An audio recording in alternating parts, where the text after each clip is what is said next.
Hi, Allie. Hello. Hello. And hello, wonderful listeners, and welcome back to another episode of Arcane Trinity, Tides of Esthios, a D&D TTRPG actual play podcast. How you guys doing? Listen, when we last left off, things were a little crazy. A little. Yeah, a little bit. I'm buffering. You're buffering. Yeah. you're loading. Meanwhile, I'm still. focusing on how that Hi Allie sounded very similar to Hey Adora. Oh my God, your brain is For rotting. those of as you we that speak. don't know, watch She-Ra on Netflix. It's gonna get deluded. Now, Yeah. you've got like a month left to go through all 5 seasons. Thankfully, 2 of them are the equivalent of 1 season, so why not just make it one? I'm not sure why they didn't do that, I don't know. It's 4 seasons realistically. It says 5, but it's 4. Yeah. Watch it. Watch it. We've only It's super seen gay. season Watch 1. It's so good. Anyway. You were just like, Hi Allie, and I'm like, Hey, that's my shtick first, all right? But no, it wasn't. when we left off, our party was adjusting and reacting to Adjusting's a good word. Yeah. the discovery of those disc pieces all put together and this message that was seemingly left specifically for them in an insane circumstance, which resulted in many high up people, including the Arcane Apogee themselves, getting involved in the situation, pulling you aside and trying to extract any piece of information out of you that they could to try and understand the situation, especially given that this individual seems to refer to you and claim that you are pieces in an ongoing We're chess game, pieces, yeah. about Very important chess the pieces. entirety of Esthios, and that this individual seemed to be a former student of the Apogee who apparently was also executed for ethical malpractice of experimentation. That's a great way to put it. Ethical malpractice. Using people to push the limits of what magic can do for society without any regard for humanity or anything right and wrong. God. And they told you to come back first thing in the morning because many discussions had to be had With a about lot how of to people. process this Yep. next with even more people, Including the king. the king himself, to God. figure out what to do because it was a groundbreaking and terrifying discovery involved. But They wanted to talk to afterwards, Al they for did some also reason. pull Al aside for a little bit, who then reconvened with the rest of you guys outside. Said that he couldn't talk about what was going on in there. He was told to keep hush-hush by the Apogee. But then you guys tried to do your best to relax after you'd spent the day investigating through all the chaos and finally lick your wounds a little bit, get a fresh haircut for one of you. Had a weird headache that happened. Yeah, a mass what the fuck headache. was- Evan just looked his eyes moved to the side and he smirked as he said that. It's just because it's just a headache, just a headache that seemed to happen. Just a weird headache. Just a weird little headache. Eventually, though, you guys were able to finally get some rest, but one individual's rest was I can't even say interrupted because you were resting, but Valora experienced something involving Praxis arriving in your dreams. It was intruded. Very much that's intruded. Not upon. interrupted, intruded. Yeah. Yes, that's a great way to put it. With Praxis showing Casual. interest in Casual. you. Just casually practice. Praxis. Yeah, after Silence had raved about you in some fashion before to him. Raved. Yeah. Oh my God, she's so cool. You should totally go find her. Recruit her to the cause now. We need her. You know what raved means? Yeah. like talked up with great excitement and esteem. Well, you know what? That's what she did. Yep. That's exactly what she did. Yep. No retcon. She did. Maybe that's how she acts when she's not around other people, all right? That's how she acts in the praxis. She's got a shtick that she has when she's out and about trying to be menacing to She can be her the true mass self with populi. praxis. Yeah, the praxis She's is her a true valley self. girl. Just this faceless, made of shadows valley girl. And then Valora like totally got to re-experience the most traumatic thing of her life. Oh my god. How's that for a valley girl, huh? Oh my god. Yes, Valora witnessed a not one for one, but weird symbolic message to try and Very symbolic. Yeah, that was fucking weird. show you that things were being kept hidden from you in some form or fashion. Like there, I don't think You there was have- anything literal in that whole thing. It was all like a metaphor or something. How much of it was metaphor? How much of it was real is unknown and Yeah, left to great, your behest. great taste. You know, Yeah. maybe that's Great exactly taste of his power. maybe that's exactly what he's aiming for. You know, try and continue to prod more on questions that you may have that you feel the need to have answered. That will only happen if you decide to join his cause. And Interrogate him have first. Things to think about. Yeah. But then you awoke. It's a bright sunny day outside. Let's not forget the pillow fort. the most important thing, Yeah, the pillow most fort. important Yes, part, yeah. absolutely. Yep. But now it's a brand new day. Valora, your eyes kind of shoot open as you immediately awaken from that dream, and now it's morning time for you. And we pick up from there, as I imagine that Sylvie was awake still doing Yep. the second watch there. From the So, pillow fort You are there at your pillow fort and with Midnight Yeah, perched on top of it. yeah, and suddenly hear Valora jolt up and awake from the bed. Bug goes like flying. No, no. Because he was on her chest. Oh no, like a cat. Oh my god. It's okay, he lands on his feet. Does he though? No. Oh. he kind of rolls a little bit, but it doesn't seem to have any effect on him. He just kind of He just tumbles had, and like, it's just that blank look on his face. it's the blank look. He tumbles a couple times Unfazed. until he just perfectly lands on his feet and then just is planted Like there some on the sort of ground. toy. Exactly. It just dink.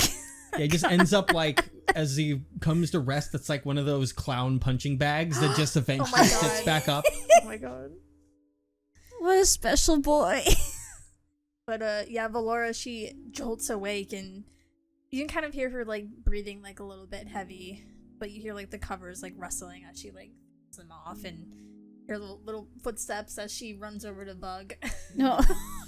She squats down. Are you okay? Turns into a ferret quick. I'll take that as a yes. She picks him up and walks out to Sylvie. Would like midnight back. She holds out Bug. She just like pushes down the pillow fort door and crawls out, changes into her normal outfit, and then just like he's a ferret now. He is. Look at you! And she just takes it. Midnight's up there and she just points like to the top of the pillow fort. Valora holds out her arm. Immediately Yeah. flutters down and lands perfectly. He's like, on thank your, God. your forearm. She's been talking to me this whole time. But like whispering so Yeah. you don't get woken up. She absolutely has. It's been 4 hours Uh-huh. of just one-sided conversation. Yes. Truly. She holds him up. How was it? Any emotions come to mind to Valora? Seems unperturbed, no matter what it was on its mission, and just, you know, He's such a good following boy. orders He's and used being to on it. watch. He's used Yeah. to Sylvie by now. Yeah. Okay, good. And she like strokes his head a little bit. All right, Sylvie, I'm going to go change and then over to the castle. Alrighty. Bug, what do you want for food? You want more grapes? As it just slowly turns towards you. Okay. We'll see what's in the fridge. She's gonna get up and go into the kitchen and open the fridge like just like the regular assortment of Yeah, you still got all kinds of stuff. supplies of fruits, little crackers, all kinds of snacks sitting like around. cheese and crackers. Yeah. She'll probably take us some cheese and crackers, and put it on a plate and get like another like whole, like the biggest like mango that's in there, and just she's like, I wonder how this is gonna work when you're a ferret. And she's just gonna put the mango in front of him on the counter. Yep, you put the mango. So how is like the cheese and The cheese and crackers are like on a plate for herself on the counter, and the mango is also on the counter, but like farther away. Yeah, when you turn around, the cheese and crackers are gone. Dang it! It turns back into Those weren't for chameleon. you. The He's mango's for you. Just looking at you. The mango's for me. and then she'll go and cut up the mango for breakfast. Oh man. You are lucky I love you.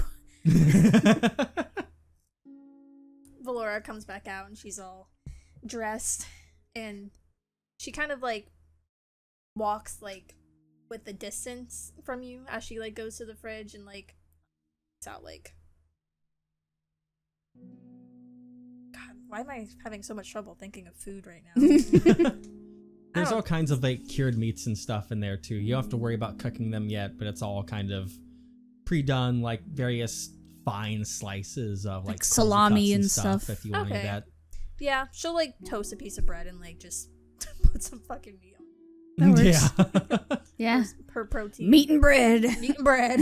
Perfect. Breakfast Meanwhile, of you could champions. probably hear Silvie just kind of grumbling to herself while she's cutting the mango about Bug eating her cheese and crackers. And how he needs to control himself. Oh my God. Or it will become a problem. She's like feeding like Midnight some meat. Maybe some cheese too. Yep, very delicately bites down with its beak and takes little bits that you offer to him.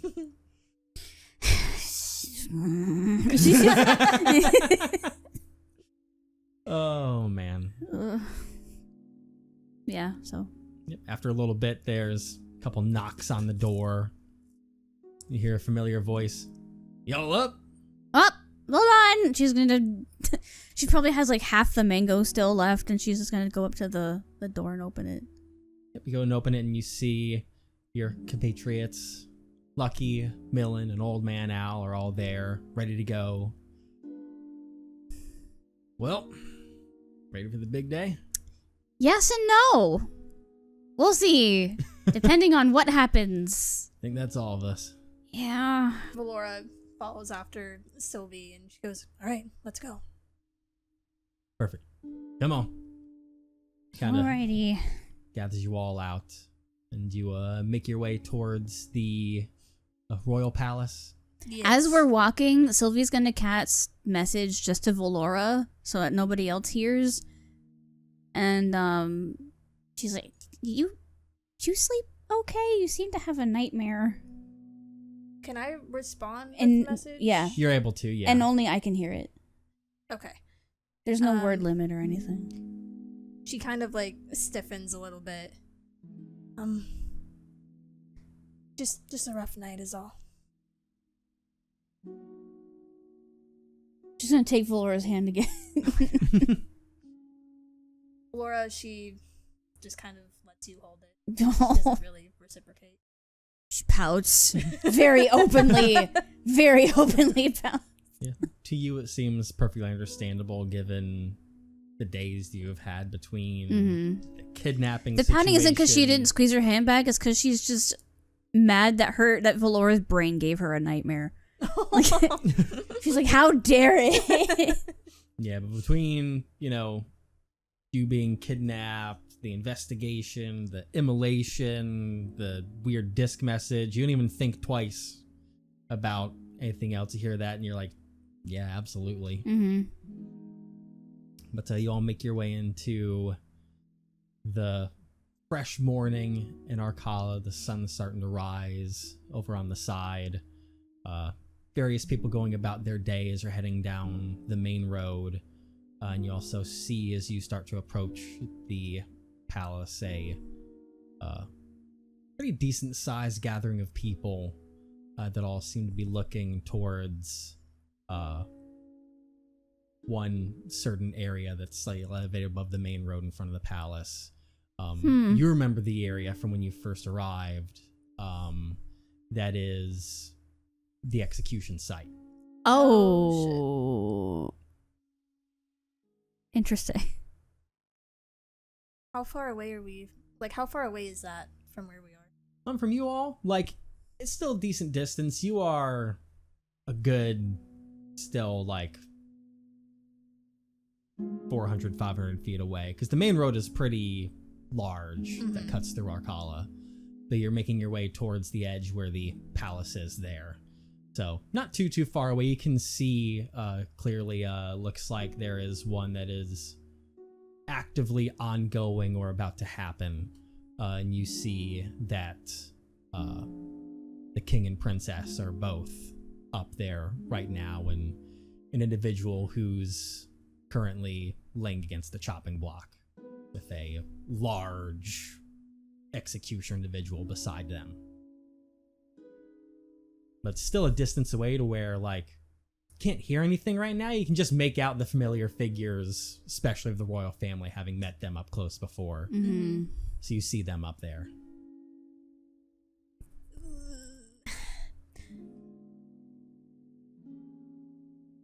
I know this is a weird question, but do you want to see who it is? I do. And she just immediately starts hurrying towards the crowd, not letting go of Valora's hand. Okay. Yeah. Because there's one thing that she's worried about, and she's worried that it's her brother. Yeah, yeah.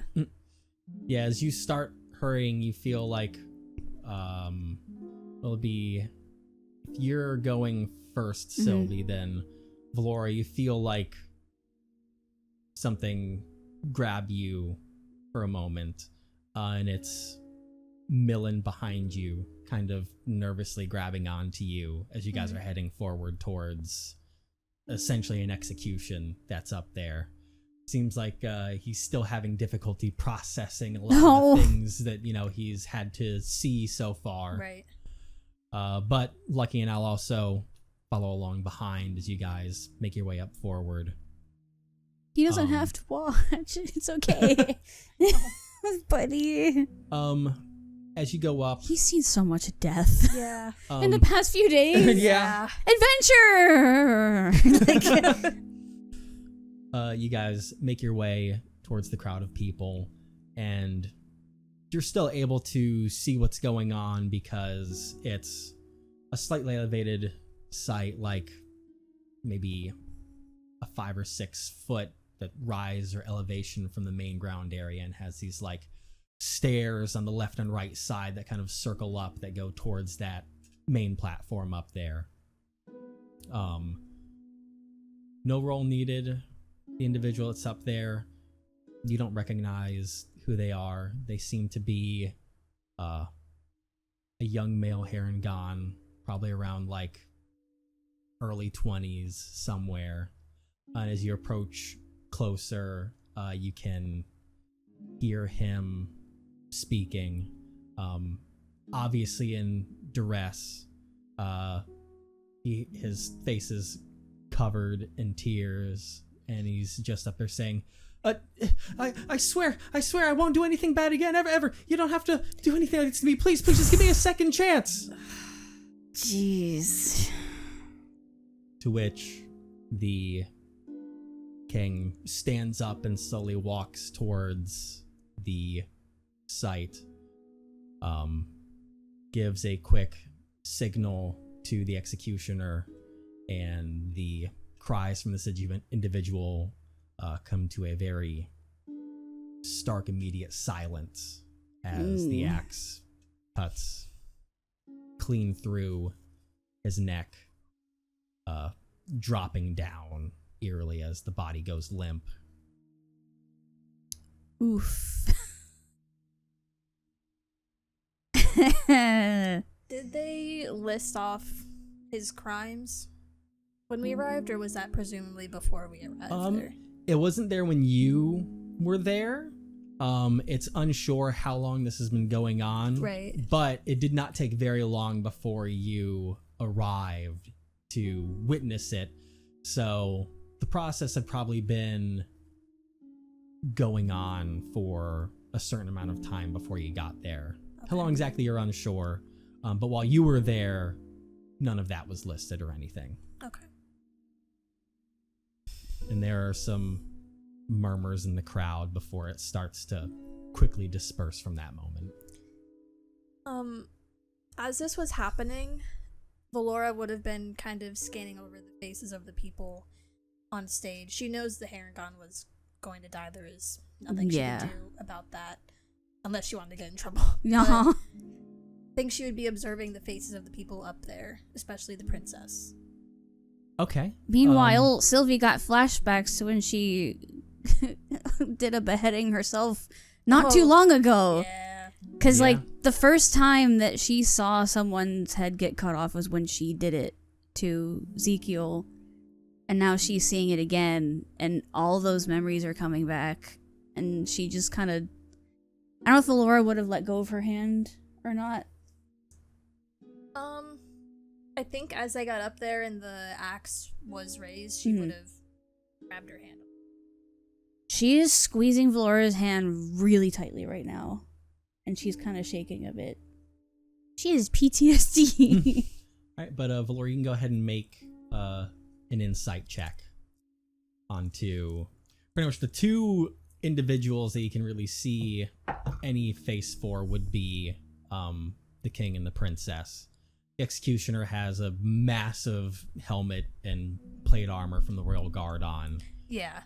But yeah, those are the two main ones that have a face that you can visually see and try and read. 13. 13? All right. With a 13, you see the king stoic as ever, doesn't give any kind of vibe off of it. I guess the way to put it would be that there is zero reaction from the king off of the situation playing out in front of him. Ashrin, kind of hard to read. Obviously, it seems like she is probably required to be here. And looking at her, it's kind of hard to tell what her face means. Her face that you're seeing in the moment is kind of expressionless. What exactly that means, you're not quite able to fully discern or read into. But you don't visually see either enjoyment or disgust on her face. It's not as dead as the king's is, but it's that very flat face of someone that's trying their best to kind of just be there for the thing, if that makes sense. Yeah. Like if you're going to an event and you're a person that's off on the side, you kind of have to sit there and just play along with what's going on. It's very difficult to read what exactly is going on behind that expression of doing your job as royalty. Because remember, she was saying she does not like the executions. Okay. Valora, she tightens her hold on Sylvie's hand a bit, and she nods to the rest of the group and leads them away to the people. Yeah, because you see that pretty much after the execution is carried out, just mere moments after, both the king and the princess make their way back inside the palace. And you all, as the group, make your way around, not going through the execution site, but around the side, kind of where that original vehicle you guys came in from rolled around to the side of the entrance over there. And go to those large gates that you've seen before, where there are a couple guard in there that, at this point, they kind of recognize you. Yeah. And they give you a nod before immediately just opening the door for you all and walk you into that fine royal chamber throne room with those 3 chairs hundreds of feet way in the back. God, there. yeah. The massive, intimidating room still to you all, because it towers almost half the height of the royal palace just in this room. I was gonna say, you want to talk about a high ceiling. Yeah. That's a high ceiling.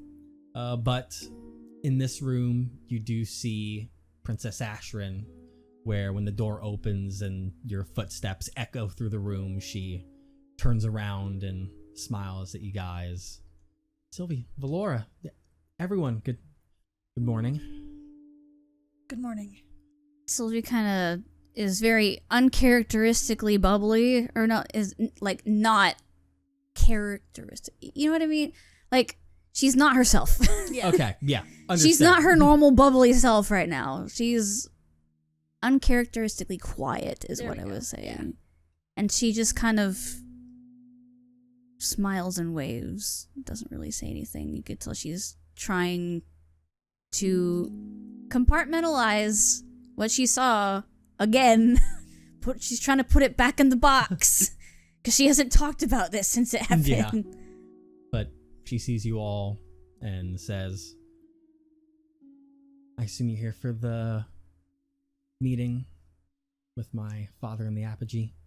Yes. Mm-hmm. All right. Follow me. And she guides you guys off to the side. It's a very small trek, but nearby the throne room here, after a couple corridors when you go through that familiar garden area you saw her tending to before. There's this one room that has very regal doors that kind of mismatch some of the others, and is a couple guards there open up the doors for you all. You see inside that there is this kind of very elegant and regal conference room that upon entering immediately seems like a place for people of high standing and very regal regard. You know, it's a very fine, strange, rare wood table that has carvings that go around the entirety of it, with Jeez. Cool. a couple dozen seats in there that all have the finest of silks and linens in it. There's pure crystal glassware that's all around. Oh my god. Fine shit. bottles of wine that line up certain parts of the wall. Huge windows that span out into seeing other parts of the city. But there are not many people in here when you go inside. You see that sitting beside each other at one part of the table is King Elred, and beside him is the Arcane apogee. Not sitting at the table, but standing on a side wall in there is the Captain Zoran is off on the side, and there is no one else in the room aside from them. And as Princess Ashrin guides you to the door, she says, "You can go in. They're waiting for you." You're not Yeah, you're coming? No, I'm not part of this. Oh. Yeah, no. I'm not part of this meeting with them. It's just them. Okay. Sylvie looks confused. Yeah, Valora looks a little bit confused. Yeah. So. All right. Well, thank you. Of course. Good luck in there. Thanks. And as you all enter in, Sylvie the guards- reluctantly lets go of Valora's hand once they Yeah. get, just to be professional. Yeah, Valora, let's go. Yeah.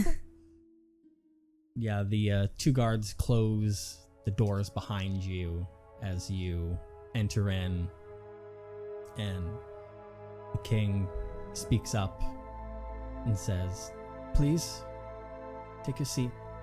Enjoy yourself to any of the wines or whatnots we have here. And if there's anything else you desire, we can call for it to be brought to you." Valora grabs a bottle of the driest wine she can find. Pours herself a glass. Sylvie just sits down. Yep, and everyone else. I'm assuming follows Bug's suit. invisible right now. Yeah, Bug probably went Yeah. invisible. He usually does Yeah. around, like, other people. He's got social anxiety. Yeah. Midnight's just firm and Yeah. stoic on Valora's Uh-huh. shoulder. Yep. But everyone settles into their seat eventually before the king waits a moment and speaks up. I want to thank you for coming here today. I know that since you've arrived here, since the moment you landed here, things have been quite difficult for you guys. But some very outlandish things are happening at the moment that has been brought to my attention by my compatriot, the Arcane Apogee over here.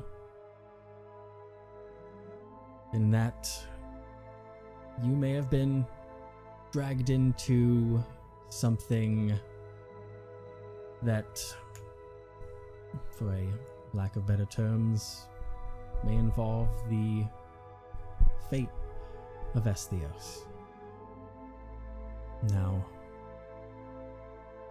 we spent a long time discussing throughout most of the evening and night, trying to come to a conclusion on what to do next. And the Apogee speaks up. Personally, in my opinion, giving what I heard on that recording, the information it has on the both of you, the information that I have on the recording, and everything that it means, I personally believe that no matter what, these are outstanding circumstances, and that you should be brought in for safety and security and all other means given the weight of this situation. And the king interrupts, but being the ruler of these lands, I myself am very cautious when it comes to giving away trust to people. There are many throughout my rule who have wanted to overthrow me and gain and betray my trust. So, hopefully you understand why it's difficult for me to bring in people that have only arrived here mere days ago. But the Apogee and I have come to an understanding.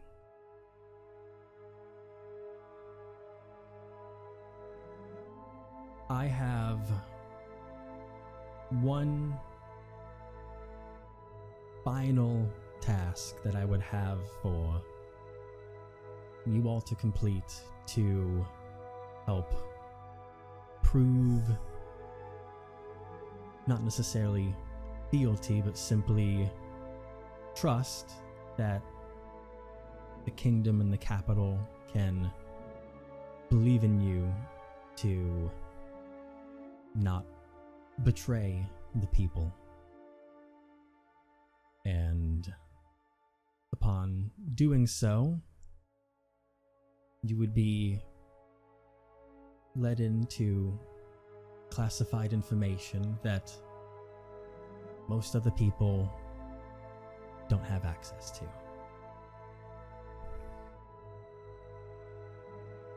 The Apogee speaks back up again.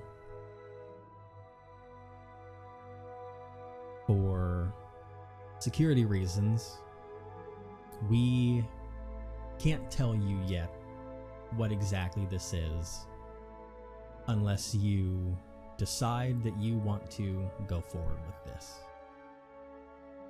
We will give you one day to decide what you want to do. Sylvia looks at Valora. Valora looks at Sylvie. Yeah, everyone's kind of quietly looking amongst each other. Mm-hmm. If tomorrow you decide that you want to work with us and continue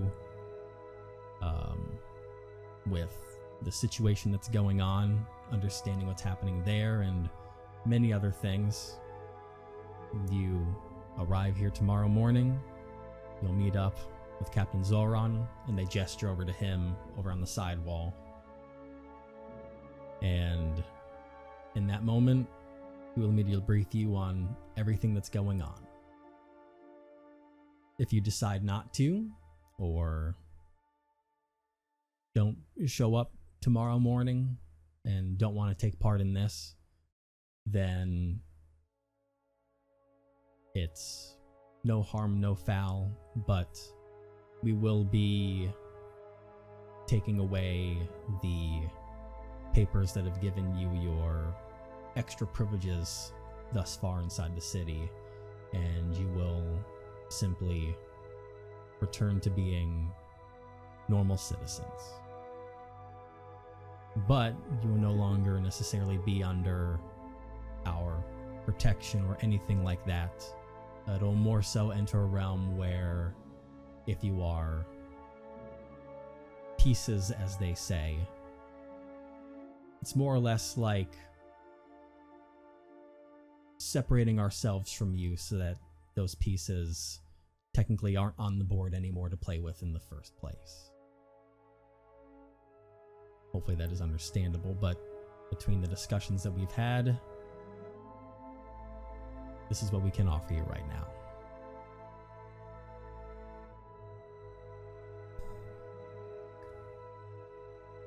Okay.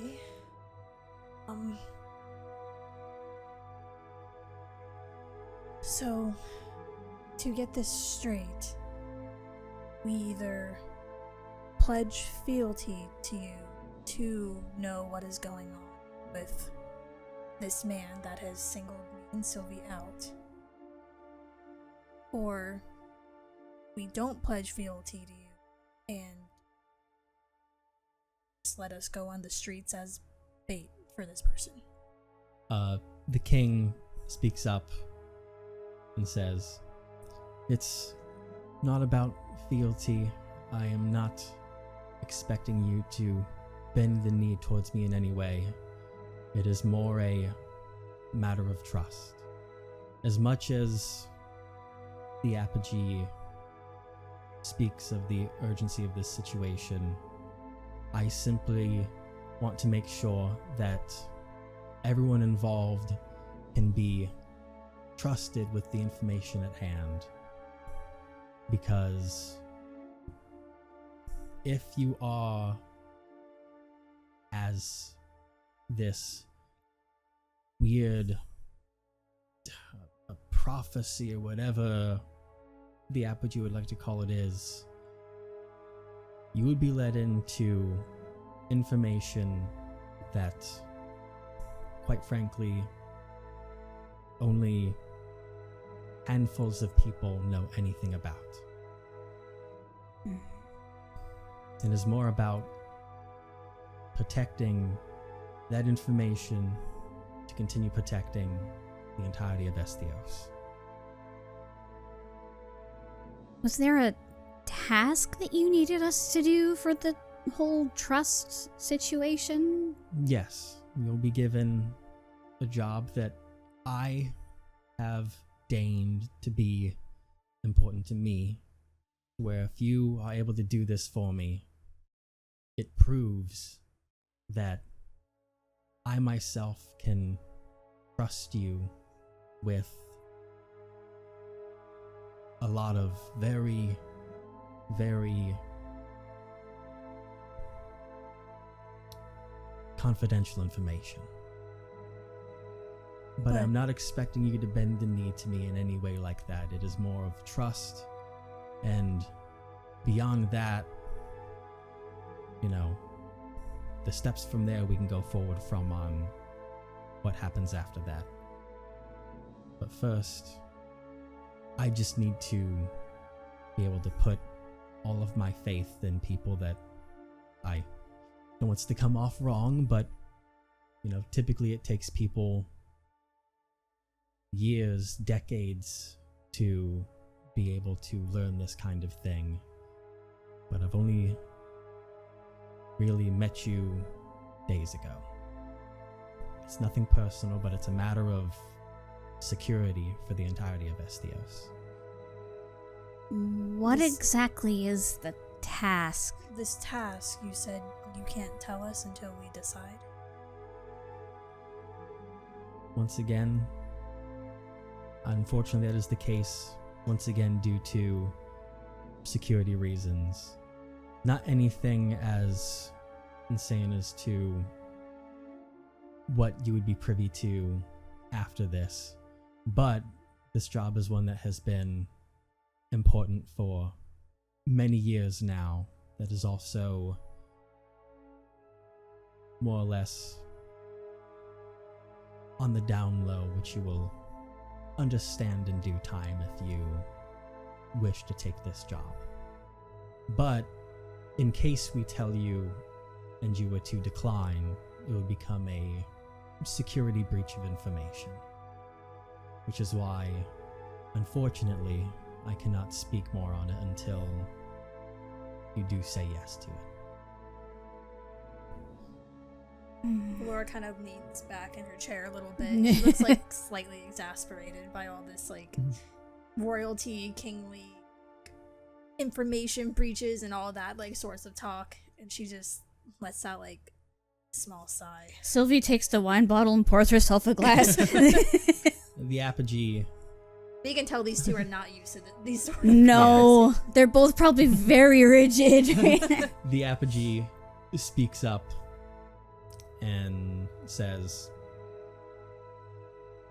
I completely understand that this is way out of the normal for anything that we do or anything that you all have probably done in your lives, which is why we want to be able to give you a day to decide amongst yourselves what you want to do next. If it doesn't have to be everyone say yes or no. If it's a mixture, if only 4 of you show up tomorrow and someone decides that they don't want to be a part of this, then that is fine by us as well. The only 2 that doesn't really apply to, as they gesture towards both of you, Silvie and Valora, would be you 2. But the others, you all heard the message there at the same time. Those 2 were very much brought into things against their will. But you guys don't seem to have any attachment to what this individual is doing, and if you decide that it's too much, there is no need to force yourself into a situation that makes you uncomfortable. Silvie looks over at Lucky immediately. See what his reaction is. Lucky, right now, you see that he has like a stack of like silver coins, and he's doing that thing on the table. He's doing that thing that like poker players do, where they've got the 2 stacks and they put them together before splitting them and putting them together again. Yeah. Kind of hiding his face under his hat. Seems like he's, deep in thought processing things, but trying his best to not exactly show what a he's reaction. thinking at the moment. Yeah. Laura looks at Al. Yeah. What is he doing? He's been looking very intently, very straight-faced at the king and the apogee. When the conversation goes about to other people, he's glancing around, but he's not being that jokester of sorts that can happen sometimes in opportune moments. Not the adventure. Yeah, he's very much got his mouth shut and taking things pretty seriously at the moment. Okay. And what about Millen? Millen, he's probably like, finally. you guys can make insight checks if you decide to. 4. I don't know shit. 21. Nice. 21. Millen hears the words about, not being forced to do anything and can decide what to do. And you can almost see, like, the gears shift and turn in Millen's head in that moment, as if, that's now where his brain is focusing on, is the ability to decide to walk away if he was to so choose. Okay. It seems like, I don't believe it. whether it's, the nervousness and everything, but it's almost like you see a slight shift of comfortability in that moment when you hear that. Like, it's very minimal, but with that 21 insight, you can almost see that, like, the shoulders relax very slightly on Millen after those words are spoken. Okay. Sylvia doesn't tell. He just looks nervous to her, probably.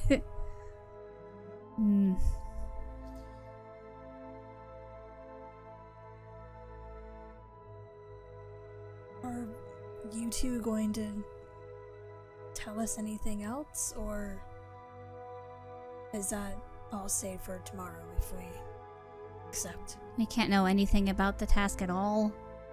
Like if there's gonna be fighting involved or not, or anything like that. You see the two of them look at each other. Seems like there's a bit of silence for the moment, and Silence. no words are communicated, but after a little bit of time, they both turn back and face you, and the apogee speaks up and says, "We can't guarantee necessarily what information that we can give towards you, but if you have questions you would like to try and see if you can get answers to, we can respond to those. As for yours about fighting, that's not part of the job, but we can't guarantee if it'll be free from fighting." She just kind of looks down and nods a bit. She's thinking it over now too, and then looks at Valora. See what Valora's thinking. You see Valora just like staring down into like her empty wine glass. Empty. Her brows are furrowed a little bit. She just looks kind of lost in thought. She sees that your wine glass is empty and then takes a sip of hers. But the wine's great, though. Oh, the wine is fantastic. It's some of the best stuff you ever had. Rarities and names on the bottle you've never even heard or Can't seen pronounce, before. yeah. Some of them you can't pronounce, Yeah. Cabernet. No. Oh my god. You see after a bit of silence, Lucky speaks up and says, where exactly is this job gonna lead us to? As if seeming that, I'd say, you probably don't need checks. You might infer off of it that you know that he still has a wife that is waiting at home for him, and still the waiting. situation with his child going on. Mm-hmm. The apogee looks to the king for one moment, turns back. This job will actually take you back across the dark tide to Pyrith. Valora like immediately like looks up. Yeah, Sylvie's eyes widen.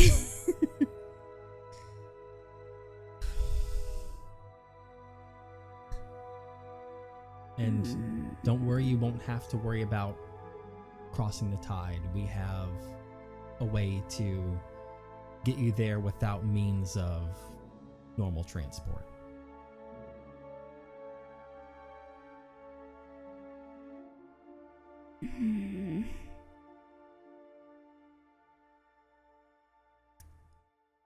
Okay. Would we be able to get back the same way or take the boat?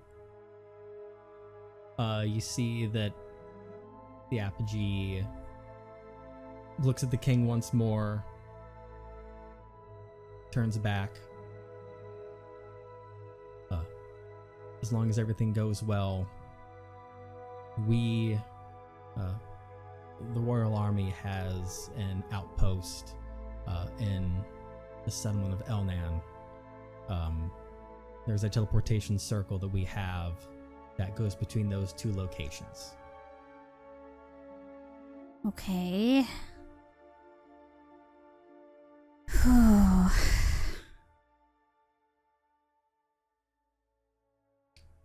And we have until tomorrow morning? Yes, you have time to think it over and decide whether you would like to go forward with this or not. And we'd have to be back here at this same time? Yes. Try to be timely, because if it takes longer than we are proposing for this, we will pretty much just assume that none of you want to take part in this anymore, and we will, as I said, kind of revoke those slips that you have for free boarding and all of that, and you will return to being normal citizens.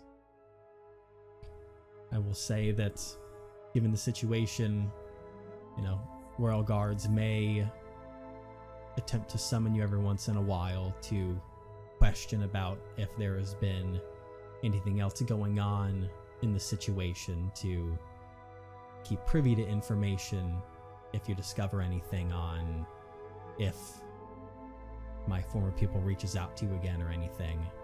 Information like that would be wonderful to have, but we will not be keeping you captive or anything like that, because that is unethical treatment of you as guests in our capital.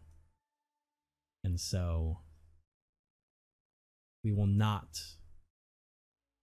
be forcing you to be a part of this in one way or another, because as part of trust, you need to be comfortable yourselves in this situation. People that are forced into it against their will, that's no way to truly see the value of a person, their trust doing this of their own will. Which is why, if you decide to say no, I have ensured that you will walk away and be normal citizens. Sure. In your estimation, how long would we be in Pyruth? You see this time the apogee looks towards Zoran, and there's a good amount of time that they're spent kind of staring at each other before Zoran speaks up. Honestly, don't know. It's a bit complicated. But hopefully,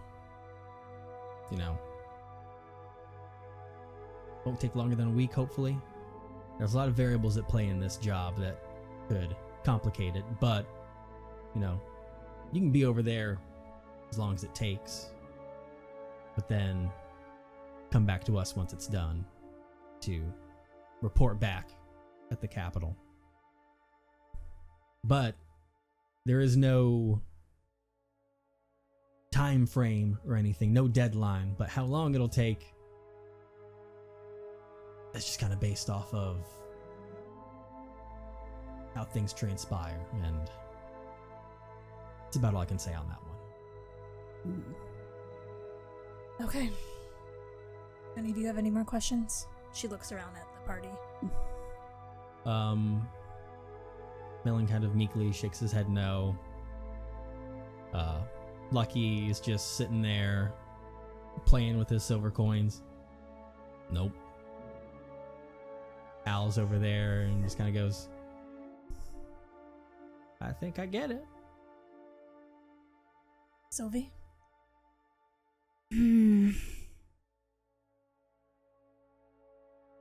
With the whole touching base thing about this person who seems to have been watching us, would that be happening for either path that we take going forward? That part will be a bit more complicated. Once you go back into Pyrith, the Royal Army does not have as high of a soldier count over there. They're not seen in the highest of regard over on Pyrith, given the disconnect between The whole church the two thing, lands. right? There's a lot of things over there. We don't have a whole lot of Royal Guard on that side, so you don't have many people that will be checking in on you over there. You know, we're hoping for the best in regards that with you being over there, hopefully nothing goes out of line in that regard. But given the fact there's not many soldiers to summon you and ask you anything, there probably wouldn't be many, if any, checkups in that situation. It would be more so if you are in Arcala or any of the nearby cities up here on Lantagloss, that we can check in to see if any communications have been made with you again by this individual, or any other strange things that may happen to you. But if you say no, I personally am going to be... I'm on my own mission on that one, no matter what you guys do. And so, I'll be getting my own information, doing my own discovery, all of that. But Okay. if we join you, we will know what you know. Yes. If it were up to me, you'll be part of this today. But understandably, it's a lot harder to get the king on my side, and it is a 50-50. One of us cannot trump the other. Has to be agreed upon, and his conditions are to perform this task, and upon doing so, this is what is believed will, in his opinion, be a form of trust.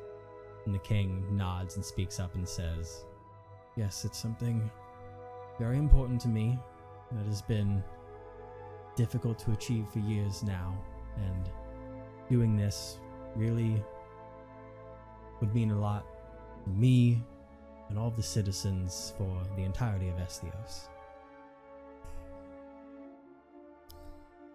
I just have one more question. Of course. What is it, Silvie? She takes a moment. For this job that we're doing, are we expected to kill anyone? No. Actually, this job is the exact opposite of that. But that's all I can say. She nods. She looks a bit relieved at that answer. Okay. Valora nods at the king and the apogee. Alright, we'll get back to you tomorrow morning. Of course. Thank you very much for hearing us out. And have a pleasant day. And we look forward to hopefully seeing all of you bright and early tomorrow, he says as he scans with his eyes through all of you, looking each member in the eye as he gives thanks through that message. Laura like kind of lowers her head, both of them, and then puts her hand on Sylvie's shoulder and starts to guide them all. Sylvie does a quick proper bow first before turning. Millen like nervously does a bow as well. Alan Lucky just kind of stand up and follow suit with you guys on leaving out of the room as the two guards open the doors back up for you all. I can never imagine Lucky bowing to someone. At the most, hat tip. Yeah. It's the most respect you'll get from that man. Once they get outside of the palace, Valora turns to them all. Same place as last night. Yes! They laugh and are like, that sounds damn fine to me. Sylvie just looks like she's gonna pass out. Like, she was so tense the whole time. Like, you know how when you're, like, really nervous, you're not breathing properly? Yeah. So, like, you get kind of lightheaded. She just, like, lets out this huge breath and then takes in a huge breath and then breathes out slowly. And with, like, her hands on her knees, almost just leaning forward, was like, that was so stressful. And she just kind of leans against Valora. Laura, like, awkwardly, like, pats her. Yeah, Millen's like, tell me about it, and then leans against you as you're leaning against her. And then she hugs Millen. She's like, oh, God. I was Valora's not just, like, expecting this kind of awkwardly thing. stiff. Oh, God, I didn't expect anything like this. Where are the dungeons? I'm sorry, Millie. Where are the dragons? Oh my god. I want to see one too. Wait, maybe I don't want to see a dragon. I can't handle anything else. I'm sorry, your first monster had to be a kraken. Don't remind me. And I was just like, there, and pats Millen's back. He's like, hey, you. And you see that Al kind of, well, no, he doesn't have to kneel down because he's actually Yeah. Millen. He kind of gets on his tippy toes and kneels Millen down to him a little bit and says, never doubt yourself, little one, as you get to say, no matter where you go, that you killed a kraken. How many people can say that, huh? These ones! And he kind of looks at all of you and does that little, like, whirlwind finger to the group as they're in a circle there. That is true. Only all of us can say that. Yeah, I want my cool kraken dagger, but we can't have that yet. It's not gonna be... Oh my... I am not leaving until What? I get my axe back. Because, like, he said that it was gonna take, you know, the blacksmith, he said he was gonna take, like, a week to make our things. But He didn't say when the king didn't say when we had to leave. that's to true. fight us. Ah, why didn't we ask that? I'm not leaving until I get my axe. You can always I do not check care in what to the king see. says. Couldn't hurt to check in and see if Blacksmith's made any progress on either them or one of them. True, we have So- been kind of preoccupied. Mm-hmm. Not exactly thinking about the custom weapons that we commissioned. So, You know, it can be varied how much work that he's done or has with other things. So, couldn't hurt to take a peek and see if he's got anything done on that regard or a time frame or anything like that. Quick stop there and then drinks. yes. Fine, sure. Oh. Valora's gonna start speed walking. All right. Both of you make perception checks for me as you're speed walking down the road. Come on. The blacksmith. 19. 23. 23? Okay. 1923. Yeah, So- 1923. Both of you are speed walking down the road, quite populated through the main streets. You're trying to get to the blacksmith there that has those weapons that he's been working on for a while. And you notice on the road coming down towards you guys is a large carriage, a familiar large carriage. full of all kinds of alchemy inside it. Oh my god. Being pulled forward by a singular donkey. We need this comedic relief. And you notice their perception checks that you see like on the back side of the carriage. There's a set of legs like swinging, kicking off the side of it. And the both of you recognize that it's Eureka. Huh. Oh my god.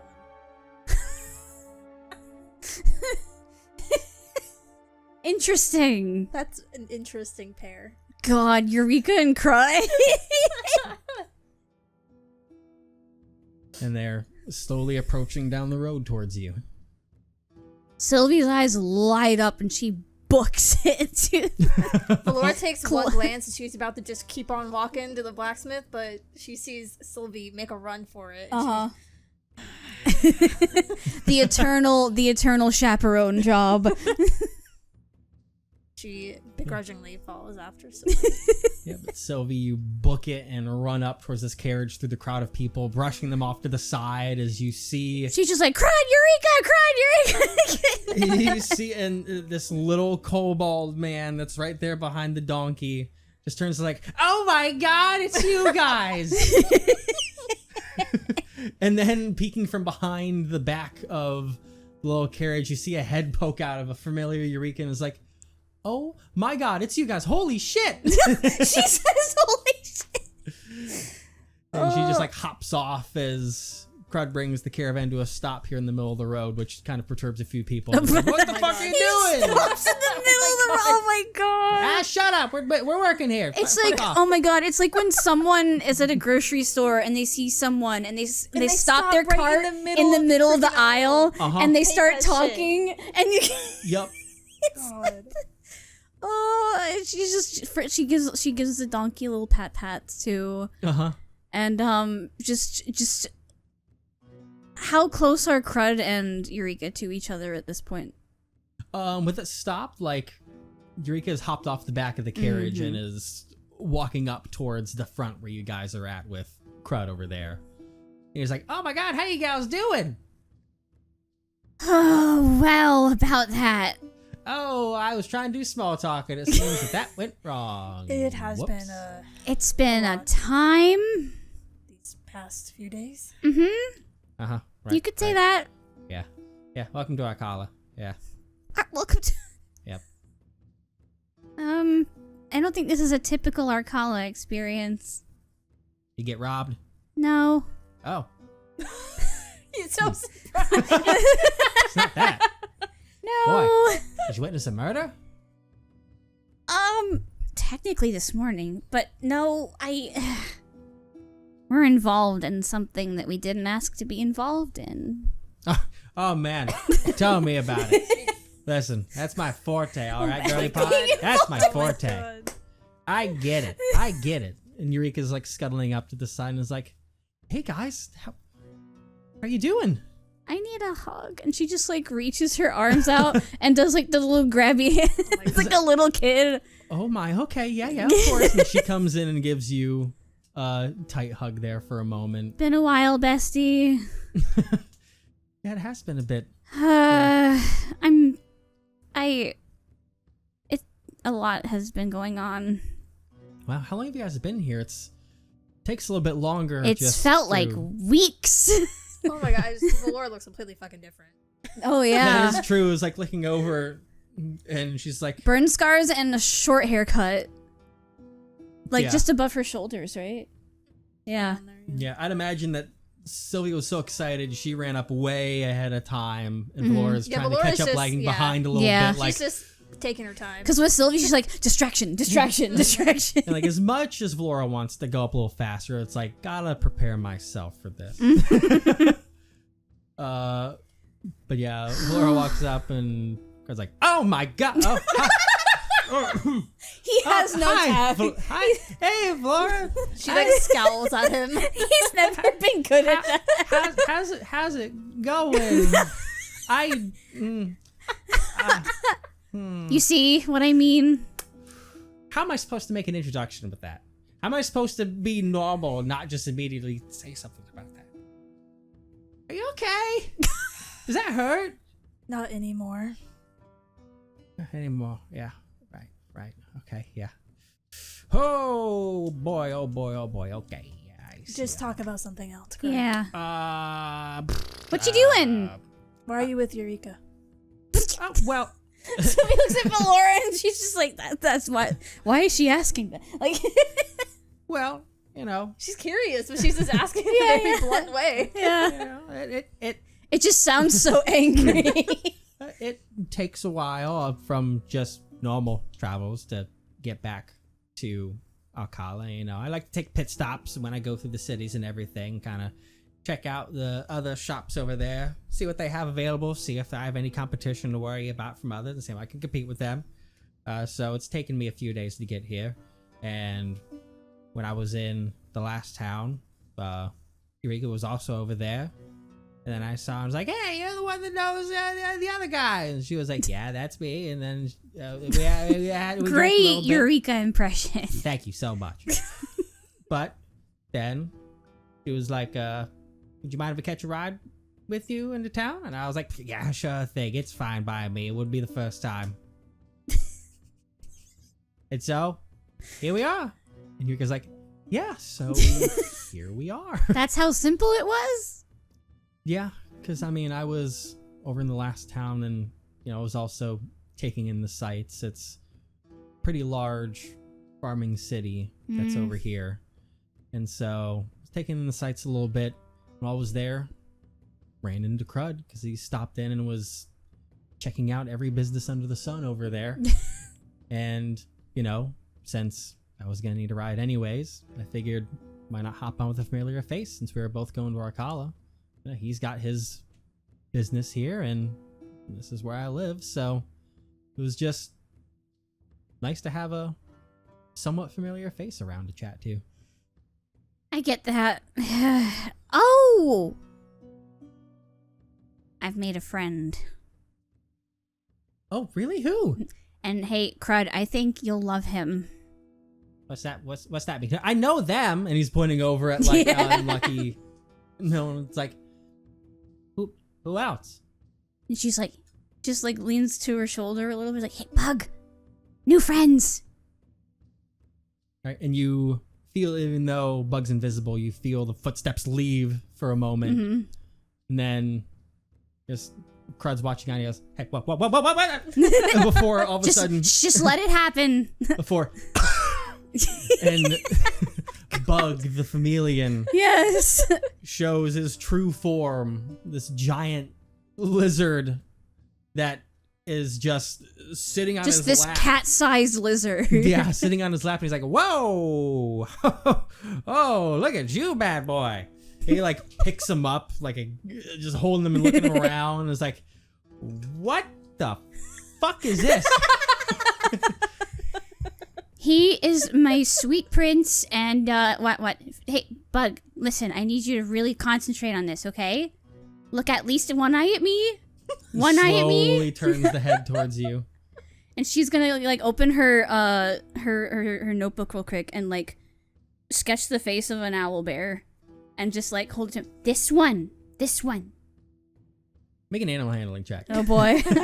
With advantage because I love him and know him so well. That's not how it works.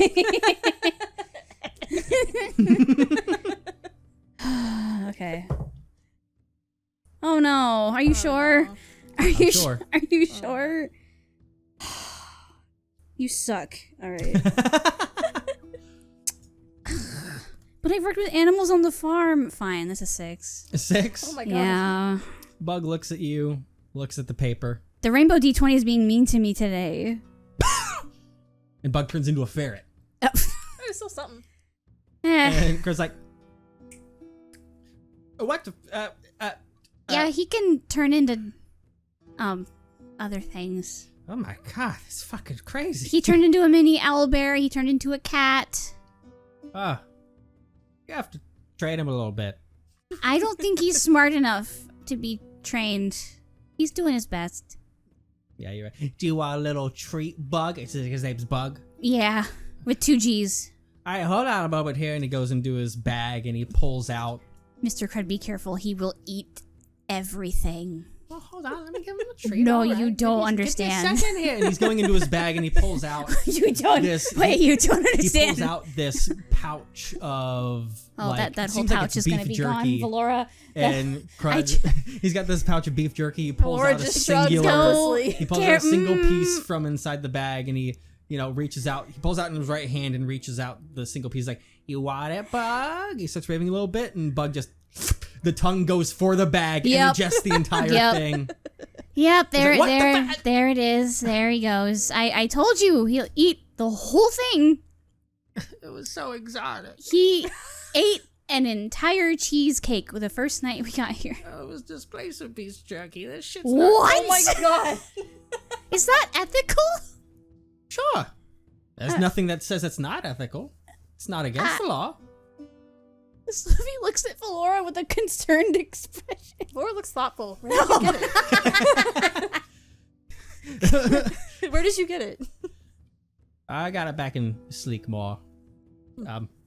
You want to try a piece? Oh, he has one piece He left. looks longingly at the one piece he has left. Oh my god. You keep it, Crud. You have it. Thank you. Savor every last bite. It was 12 gold. Bug bad. Bad boy. And she just points her finger at him. He coughs up the pouch that it was in. You see, my there we God. go. Just the back. It's completely empty, but Oh. the pouch is back out. Well, you got the pouch back at I need to least. discipline him more, Silvie. Valora, he's dumb. I can't discipline something that doesn't understand me. Valora, he's so dumb. He's so dumb, but I love him so much. Oh. Like he's just doing his darndest best, okay? You just look at him, and she just gestures to his eyes going in different directions. Oh my god. Do you think I can train this dumb little boy? I have tried. Oh man, Eureka's looking on and is like, "Oh my god, you've been." Eureka, do you know busy anything recently." about chameleons? No. This is not in my forte of little creatures that I know. Craig, you've been to like weird places. Have you ever seen anything like this before? Not quite like that. I've seen some weird shit too. Strawberry cows. Yeah, I remember They're that real. story. Mhm. Come here, Mushroom people. Bug, and she walk. Yep, and she just picks up Bug from under his little armpits like a cat again. Just puts him on her Yep. shoulder. Eureka walks up to Valora and sees the burn scars that you have on you, and looks and says like, "Are you okay? Like, what happened? This looks really bad. I don't mean to bring up anything wrong. I'm just concerned. I want to make sure that you're okay." I'm okay now. Okay. It's a lot to explain in the middle of the road. Oh right, we're in the middle of the road. I forgot. Well, I have nowhere to go. Crud, do you need me anymore? Crud's like, nah, you're just catching a ride. It's fine. He's like, you want me to tag along? Seems like you guys have a lot that you've been through since you got here. Yeah. We were just going to the blacksmith to pick up my axe and the weapon that Sylvie ordered. Hopefully, if it's ready, or at least check on the progress if it's not. Yes. And then we were going to the tavern. Do you want company? Sylvie looks at Valora. Laura looks at Sylvie and the rest of the party. If the rest of the party agrees. Yeah, sure, why not? Ow. And Lucky's like, yeah, I got no problems with her. And Millen was afterwards, so Millen's never met her before. No. That's right. Oh, that's right. Okay. Yeah, so Millen's like, hi, I'm Millen. And he kind of does a little gentle hop up and introduction. She's like, my, oh my, you found a new friend. She kind of leans down a little bit to be at his level. It's like, hi, Millen, I'm Eureka. I was friends with these ones here, and we were back at the Hillcrest Harvest Festival together. And he's like, oh, I've heard of that. I've always wanted to go to that before. Oh. He's like, it's a wonderful time. You should go next year. He's like, yeah. It's like, do you mind if I tag along with you? He's like, no, sure, of course. Why would I have a problem with that? Yeah, Millie here joined us right before going on the boat. Oh, God, yeah, that was It was a time. Yeah, it You were was. there. Yeah, that's right. Yeah, it was. Oh, that was scary, but I'm glad that at least we were able to make it out there safe, and you guys helped save a lot of lives that day. So, I hope you remember that. Yeah, I mean, that's what got us, introduced to the royal family in the first place. That's right. How did that go, by the way? Oh, boy. Oh, no. No, it went well. But now things are, kind of all over the place. Kind of up in the air. Kind of down. Also. Okay. It's, a lot happened. You see Valora just shifting on her feet, arms crossed, just kind of looking down the road towards the direction where the blacksmith is. Do I notice Valora at all? I would assume Trying to Valora's give not hiding cues. it very No, well. she's Yeah, not. she's like, Yeah. let's just go to the place that has the pointy weapons. All right. Yeah, sure. Of course. We can talk and walk or of walk course. and walkie-talkie. Got it. Yeah. Thank you, Crud. And she hops up onto the carriage a little bit and gives Crud a tiny little hug over there in the little driver's seat before hopping back down. She He's like, I appreciate the ride. He's like, I appreciate the company. You're not getting away without a hug from me either. And she just grabs him, I pulls take him in. Watch how strong you did it. Sorry, I'm not. What do you mean? How strong? You see, there's no muscle on these arms. I'm tiny, not used to hugs. Oh, wait, what? What do you mean you're not used to hugs? Most people don't want to hug a freak like me. Well, Bug's a freak and I hug him all the time. That's why we like you. All right. All right, see you around, ladies. Take care, Mr. Crud. Hi-ya! And he starts marching forward with with his carriage going back down the road. There they go. All right, weapon commission check-in, and right. then spicy fruit punch. Valora leads the way very eagerly. All right, and you guys rush forward towards that. Sylvie casts a message to Valora saying, sorry. Genuine sorry. It's okay. That very familiar, nondescript smith shop, the Smith of Arcala. And you go inside and you see that familiar Goliath individual that you saw before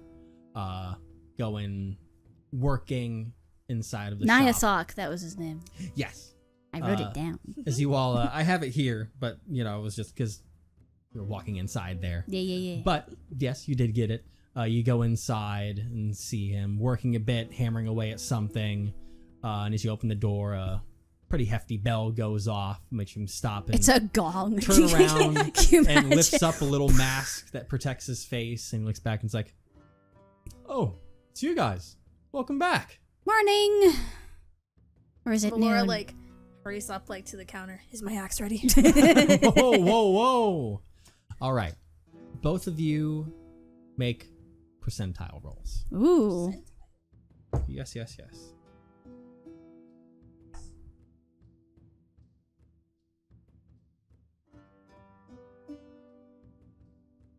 I'll do the black and white dice that I have.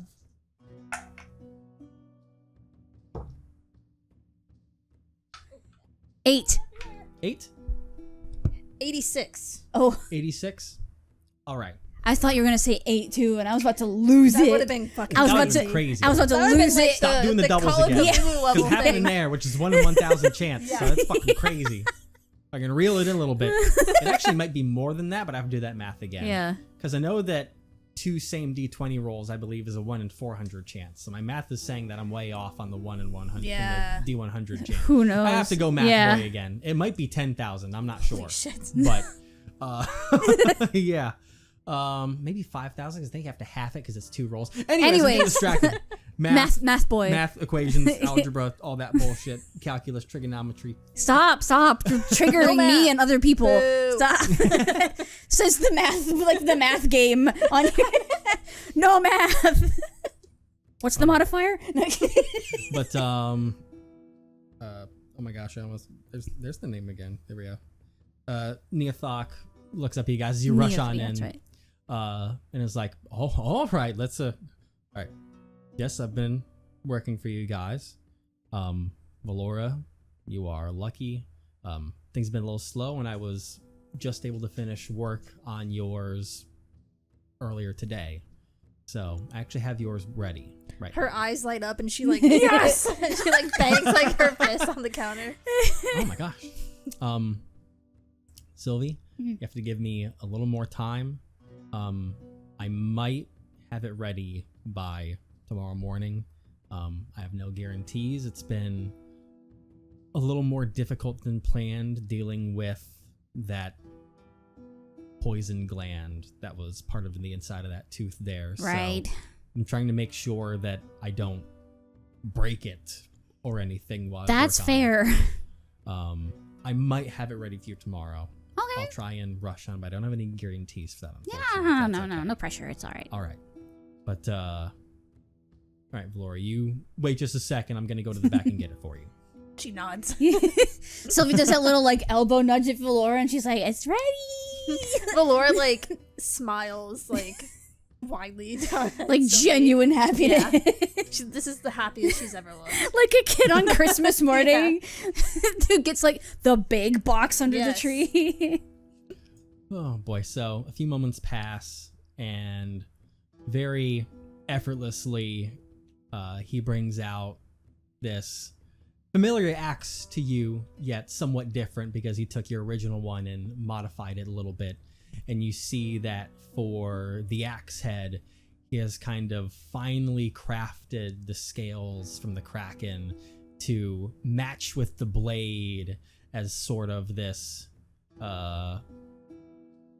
very securely covers the top of it. So the axe head is actually a little bit bigger than it was before. Ooh. But didn't have to remove the axe head that you had previously off it or anything. He shaped it around that while trying to make sure that the scales remain intact on it. They're finely carved. They're polished to a sheen, Ooh, so it shines in nice. light as he brings it out. And holds this familiar axe out towards you. And with a very huge heft drops onto the counter that almost shakes the concrete foundation that's below you guys. God. It was like, ugh, put a lot of time into this puppy.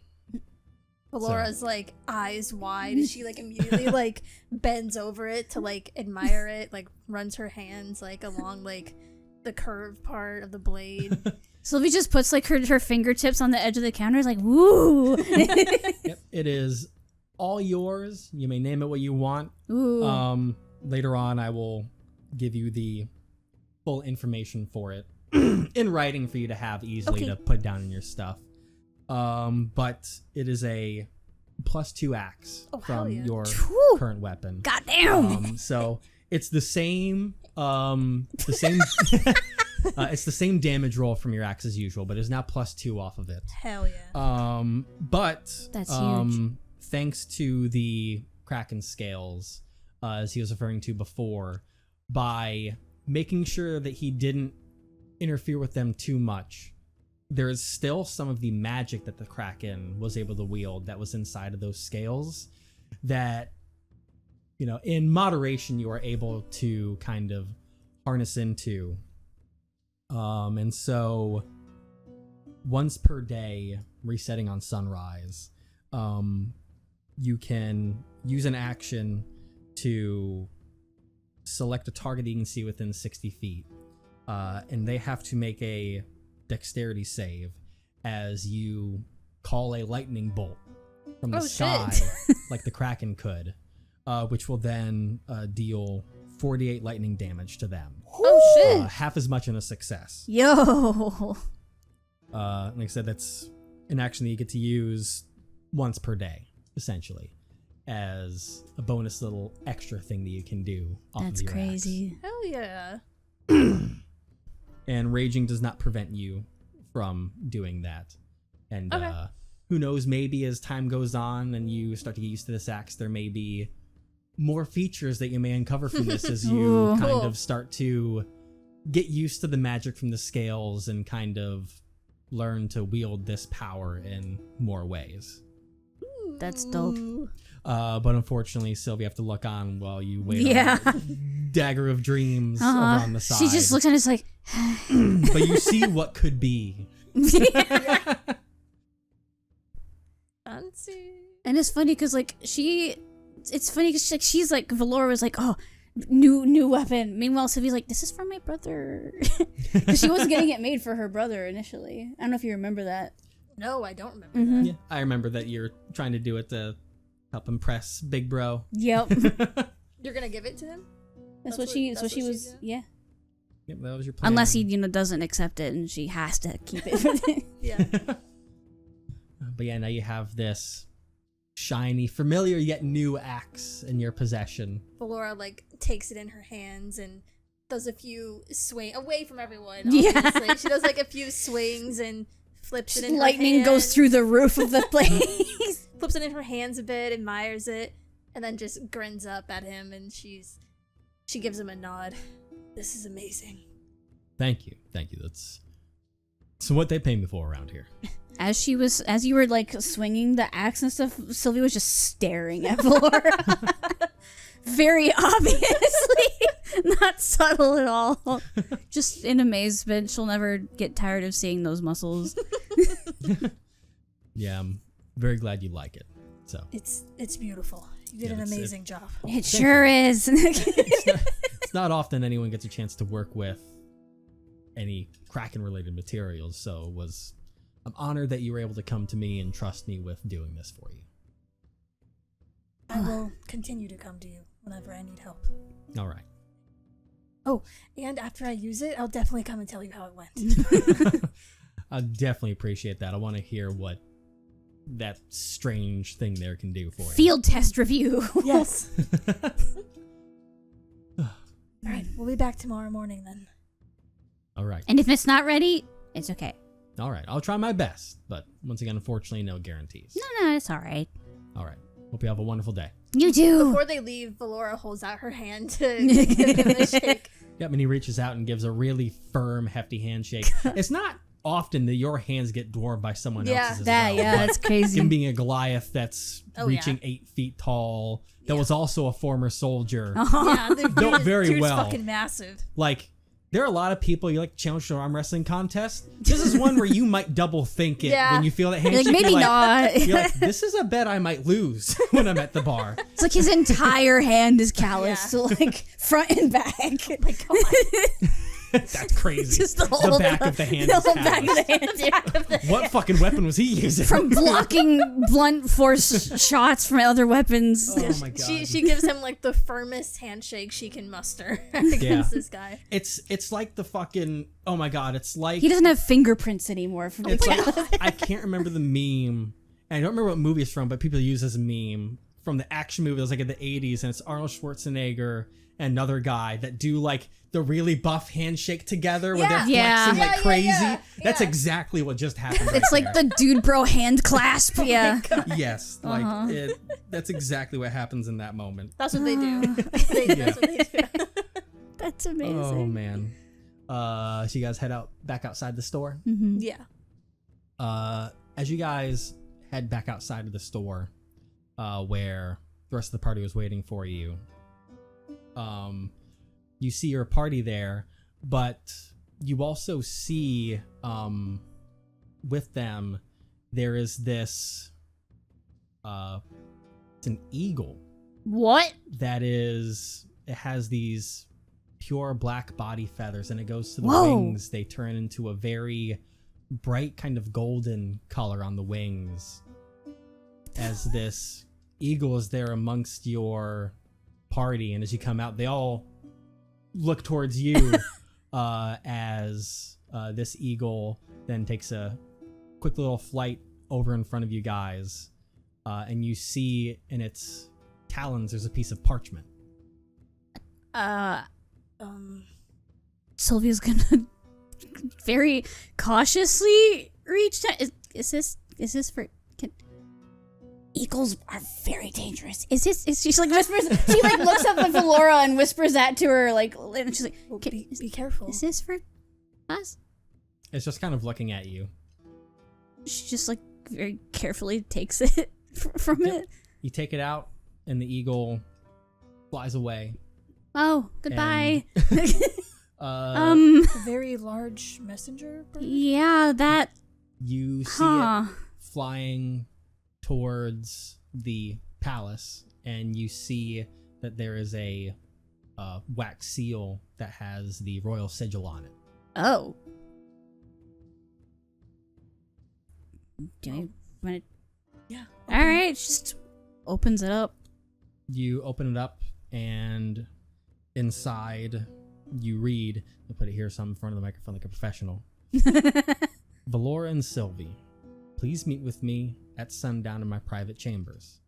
I have a development that must be discussed with the both of you post-haste. Ashran Aethera, Princess of Esthios. Oh. That's interesting. Well, we're going. Yeah. At sundown? Uh-huh. Silvie, we're not gonna tell the others about this. Okay. It does seem like it was an invite just for the two of you. What time is it now? It's still like, what, I'll say early it's afternoon? Yeah, it's like afternoon time for you guys right now. So there's still a bit of time to hang out with your compatriots a little bit, go to the bar, drink some. However much time we spend doing that, it's completely up to you guys as players if you want to, how much of that you want to roleplay, how much you want to skip past to move forward towards the next thing. It's up to you guys, but you have this message that's seems to be just for the two of you. The princess inviting you to meet with her tonight. She's gonna roll up the parchment and slip it into her bag of holding at her hip. Valora's gonna kind of put her arm around Silvie and guide her just a little bit like away from the rest of the party. Mm-hmm. Kind of like leans closer. Silvie, when we go to the tavern, we can't spill too much. Other people being around. Yeah, no, that's... Yeah. I know Eureka's gonna want to know a lot of things, but you have to have tact about what I know, tell her. listen, I know I'm a chat... She like holds her hands. She's like, I know I'm a chatterbox, but I'm not stupid. I was not saying you were stupid. No, I know, but I'm saying it. Damn. So, I am my brother's sister. Don't worry. Speaking of which, I need to tell him what's going on, but I can't. If Eureka's hanging around, I can't just be like, "Oh, excuse me, I have to go make a call." You know, like just. Or wait, I actually kind of could do that. No, I can't. No. I did kind of want to get everyone's opinion on the meeting, but with Eureka around, we can't. Yeah, really we do can't that. discuss it. You're Uh-oh. always allowed at any point to tell her to politely fuck off. Oh, I know, but believe me, I know. I was thinking that. Sylvie can't. She's too But nice to do not that. Sylvie. Sylvie's too nice. Like, even if she's like, she doesn't want Eureka around because they have to talk about stuff, but she's too nice to be like, hey, go away. Like, Sylvie is not used to being the one to tell people to go away. Usually people tell her to go away. So, like, she doesn't like telling people to go away. Oh, man. What Or we can just relax at the tavern with Eureka, and we can wake up early tomorrow and discuss it with everyone else then. well, that sunset, we have to go see the princess. Sundown. Sundown. Tonight. Sunset, sundown, same thing. No, it's not. How is sunset and sundown not the same thing? Sundown. Yeah. Well, that's like more. I guess sundown would be more like. After sunset? Yeah. Oh. I would think, right? I thought it was the same thing. Honestly, maybe I have to look this up. Even now, I'm curious. I always thought it was different. What is sundown? I always thought it was the same as sunset, just another way of saying Sundown generally means sunset. So Yeah. it's the same thing. Dang, There I we thought go. it was. All right. I thought it was Yeah. like slightly different. No, it's the I same was not thing. sure, but now Google has confirmed for us. Yeah, it's the same All thing. right. It's just more regal. Meet me at sundown. Yeah. Mm. Sunset to inform the sundown. Same as instead of saying sunrise, it's first light. Like, first light. It's the same. Meet me at sunrise. Meet me at first light. Like, it's different. Yeah. Well, she's your friend, so. Who? Eureka. Oh. Yeah. Yeah. So you decide.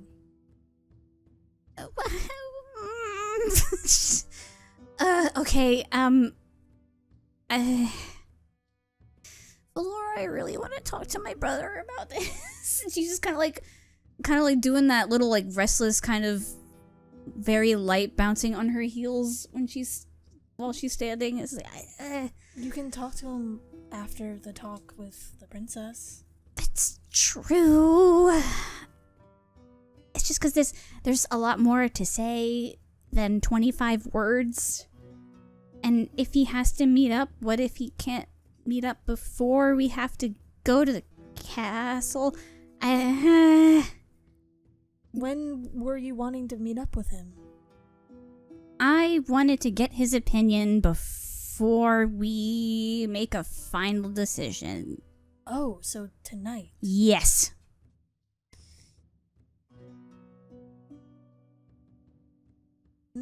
That's a tough one. Yeah. That's why I'm freaking out. Cause see, what I wanted to do was we come here, we get the things, we go to the tavern, I go around back and use the sending stone to call him, but Eureka is right here, and she's kind of ruining everything I was planning. Valora looks like, yeah. Like, I'm not mad, just disappointed. Oh my god. Oh my god. Like, I'm not mad that she's here, I'm just upset that it's throwing a loop into things, I understand that. Of all the times for a friend to show up, it's at the worst possible time. Yeah. Like, that's... Hmm. Do you want me to tell her that we can catch up another time? I don't know. I don't like making these decisions. I don't usually make these decisions. Usually I don't make much that I can't talk anymore. She's gonna let go of Silvie and turn around and head to Eureka. All right. Yep. Get back to the group and Greek over there, just having a small little chit chat there off to the side. She's gonna. Sylvie just kind of shuffles along, with like a small distance behind, maybe like a few feet back. She kind of walks like in front of Eureka a little bit and like gestures her to follow her. She does like a little like chin tilt. Yep. She looks at you and she's kind of like, yeah, oh, okay. And she walks up towards you and follows you. We have been going through a lot, and she gestures to the rest of them. And there's a lot we need to talk about tonight.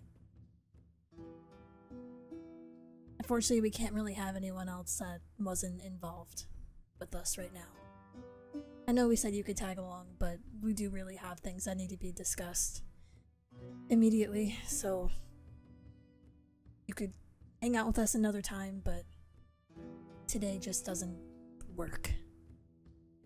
Okay. Yeah.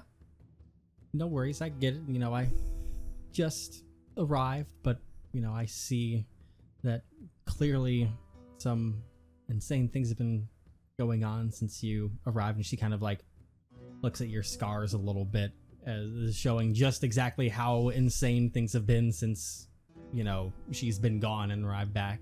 It's like, I can't begin to imagine what it is, but, you know, I know it doesn't involve little old me, so that's fine. Do whatever you need to. I'm here in Arcala.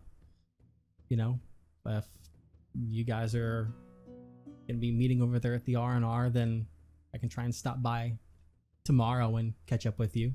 But if you got things going on, I'm not gonna get in the way of that. Thank you. If Appreciate either of them were to look over at Silvie, she's like closer to the rest of the others now, and she's just kind of like grabbing the hem of her dress, just looking down like with Oh my both God. hands, and just kind of kicks a rock on one of the roads, like on the road, like one of the. Oh my god. And she just has this sad, pouty expression on her face. He's like, what the hell's wrong with you? You good? I Was the don't. letter that bad? I don't like not talking about things. I don't like. Hey, you're okay. You're okay. He puts a hand on your shoulder. I wasn't made for secrets, Lucky. I can tell. The only secret I was made for is my family's secret, and that's it. He looks at all the people around the road. Listen, that could mean anything. I suppose you're right. All right. Especially here. Who knows what kind of secrets these people have? She just Yeah, kind you're of right. looks around at everybody, You're right. squinting. He points like someone like 50 yards away. Like, I bet that person's a fucking freak. I bet he cheats on people. Oh my god. And at gambling. My god, what a story. I mean, look at him. Yeah, you're right. Look at the look in his eyes. There's no life in those eyes. There, no, anymore. the light's gone. It left maybe about 10 years ago. Yeah. God. You're getting it. You're finally getting it. Oh, I sure He's am. just like me. Wait, no. Do you need a hug? Nah. Too bad. She gives him a hug. Oh god. Okay. Yep. You'll get used to it one day. It's exposure therapy. We'll see. Yeah, we will. Back to Valora and Eureka over there. I love their dynamics. That was all over the God. place within a few seconds. Or like glance back at Sylvie fucking hugging Lucky.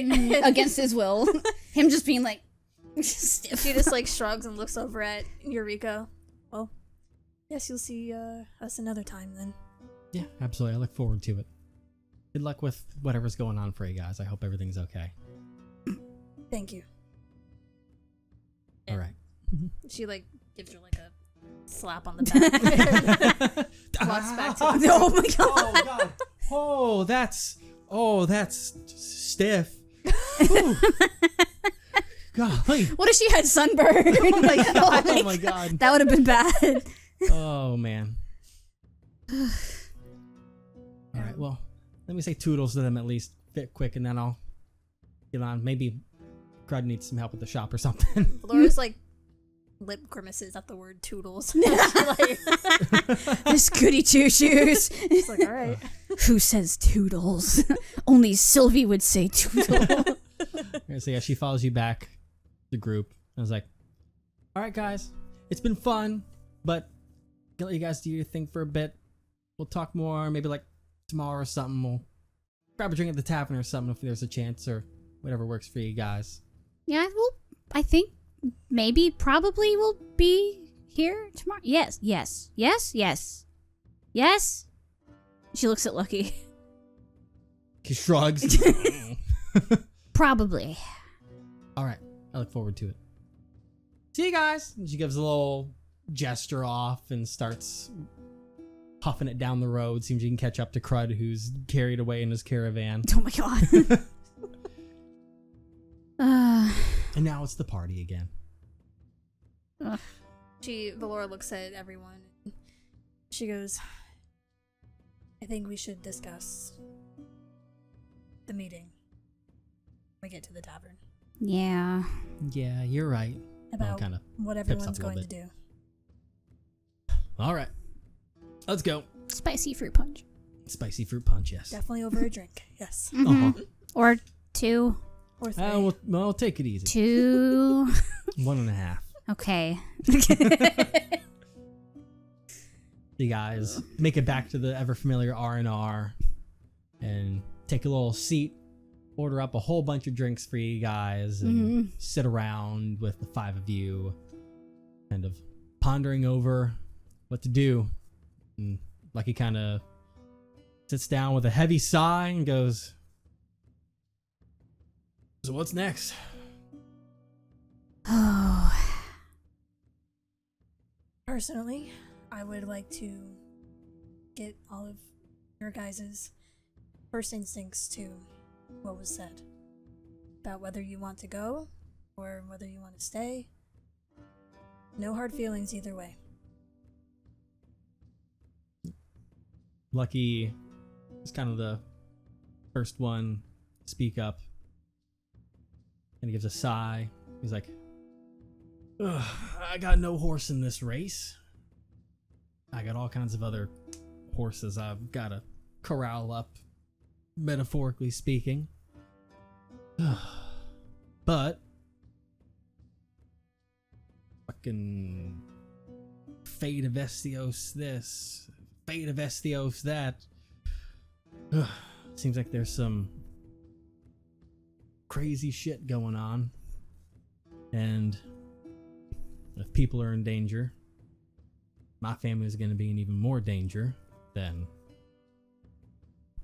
I don't know if I necessarily want to just tuck tail to go say hi to the old ball and chain, you know what I mean?" That's such a Lucky thing to say. I understand that. And also, never really got to check out all the places in Pyrith. My little girl might be there somewhere, so I might be able to find her along the way, hopefully, maybe. Then I can go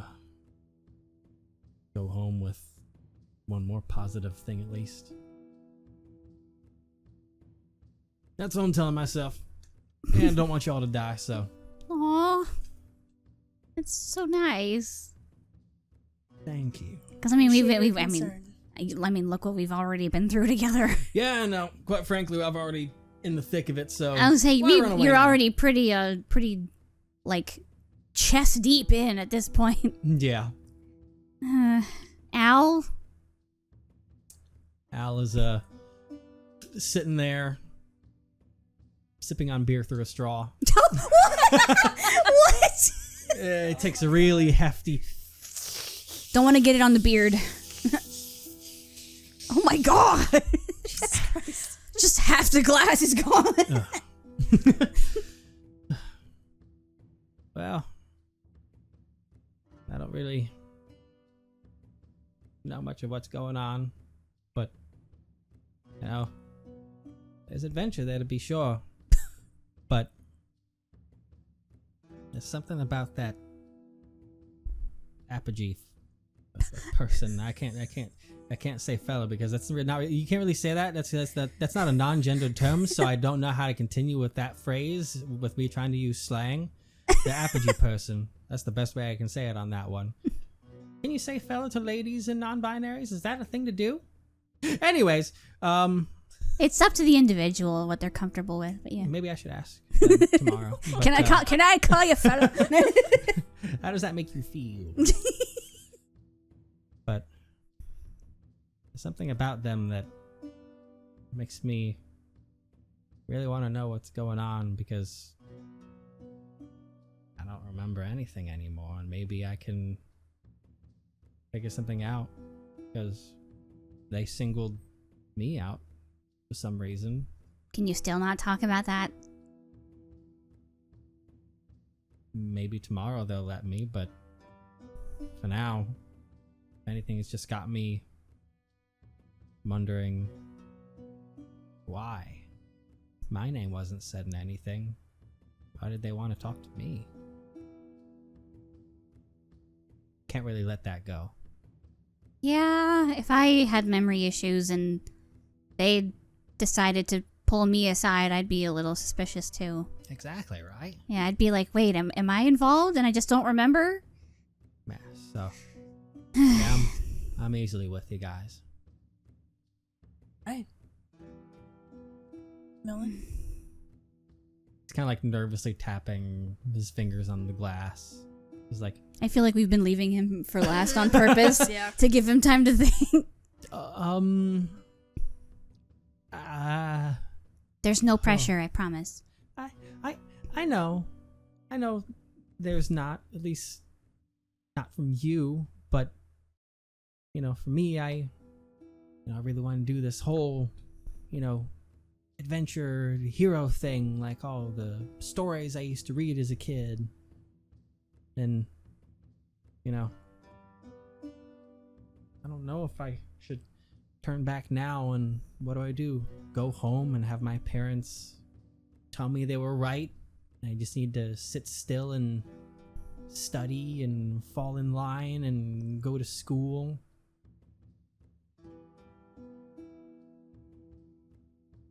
But it's not as... It's not fun like I thought it would be, It's not fun like it is reading the stories. It's not as fun at all. It's a lot more sad. Yeah. Tell me about it. Kind of sitting there for a moment. He's like, but they have those moments too in the stories where the heroes, they're sad. They see things happen to them, and it puts them against a wall. But in all of them, the heroes, they always never let the corner beat them. They always overcame all the obstacles that were in front of them, and it would behoove me as a hero to turn away from the situations of distress. So I'm in. Oh, really? Valora has like this smile like Silvie does on too. her face, and she nods to Millen. That's very brave.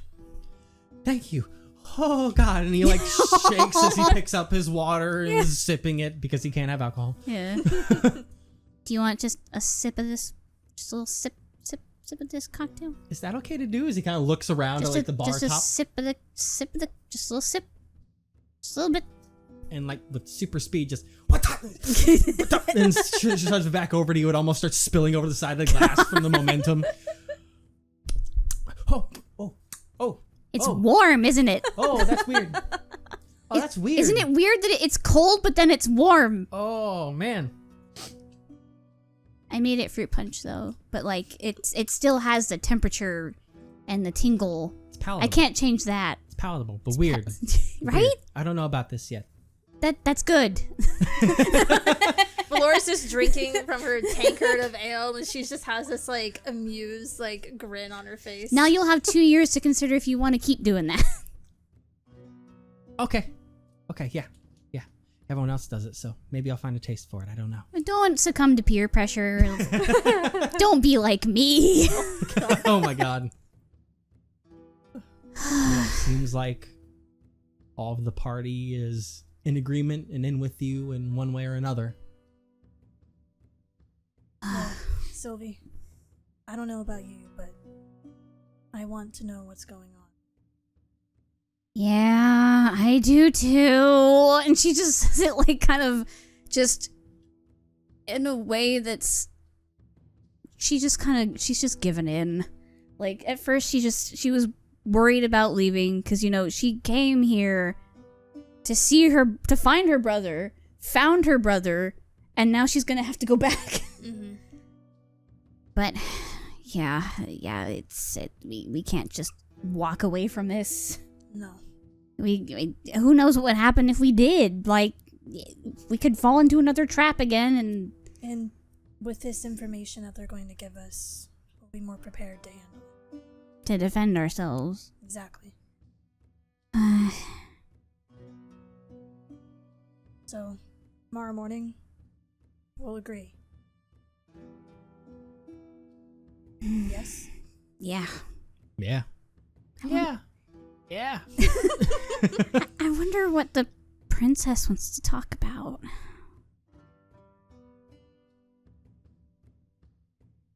She said that with message. Don't worry. Okay, I was like, I forgot. I cast worry, it in my head. I forgot to say it out loud. I wasn't responding yet, just in case. Yeah, I wasn't like I was waiting. In my to see head, if I was there like, wait, she can cast message. But then I forgot to say that she casts message. My bad. She casts message to Valora and says that. Laura takes a sip of her ale and goes, idea. She just chugs the rest of her cocktail. Oh man. Should I tell my brother about this? That she does say out loud because she knows that the others know her brother. So Didn't you want to call him? I do. Now's the time. Okay. Got a lot of updates. She just gets up, scoots her chair back, scoots it back in, but like she's a little mentally distracted, so she only scoots in like one side of it, so it's kind of diagonally pushed in a little. And she's like, and just kind of like waves it off. Goes outside, goes to like, is there anyone like on the side of the building anywhere in like back there? Or is it just pretty? In the side alleys nearby, there's no one there. You see a very familiar side alley where you've had some issues at before. She just sees you saying,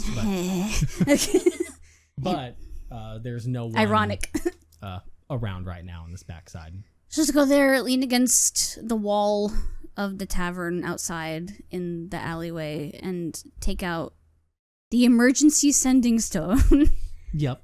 That Silverin gave her. God, I didn't prepare this. I have to, because like I didn't know what the meeting was gonna be about. So, okay. Can you imagine if like it was like hi and the was counting as a word? Like, every single you do is gonna get oh my god, no. imagine it would just like leave off on No, okay.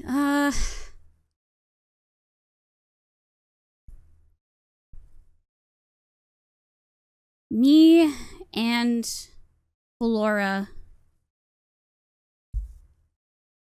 are part of something huge and dangerous.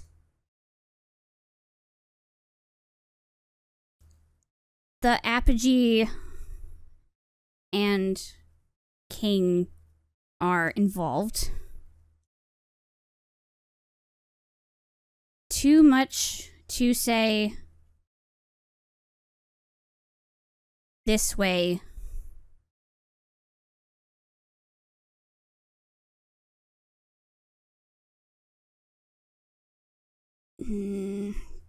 Gotta meet up. Okay.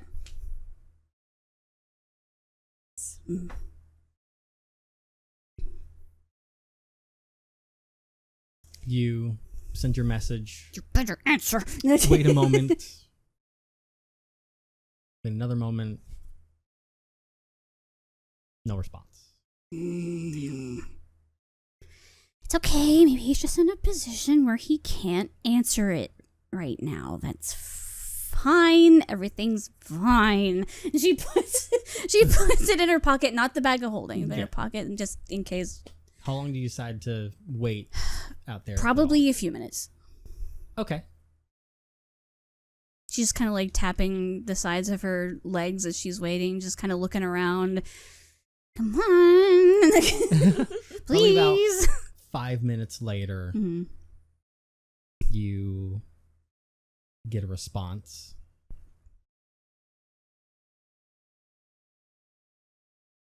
Okay. Not concerning at all. Heavy sarcasm. Yeah. Oh yeah. Oh yeah. Oh yeah.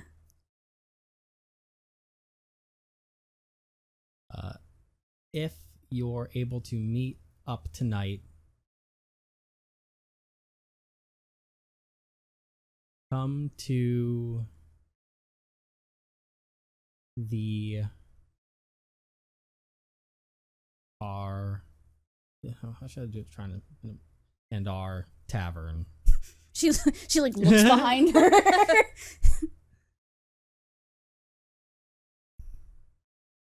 Midnight. Just you, please. Love you. Trust issue. Just like Valora. Yeah. She can't even blame him either. She's the same exact way. Kind of like she's like, you know what? It's like we can't tell the others about this letter. Like it's And him and Valora would get along so well, but it's weird because they both have trust issues. So like, how could two people with trust issues manage to? Yeah. And they, she's like, she knows they're so similar in that regard. But like the qualities that make them similar make it hard for them to get along. It's very ironic. Okay, let's see. So princess, sundown, fancy word for sunset. Sundown. That's a sunset. Sunsets at like what? 7 o'clock. 6, 7. We won't be there for 6 hours. Right? Daylight savings. Is it Esthios saving time? Esthios, no, do not put that evil in this world. Oh man. Okay, yeah.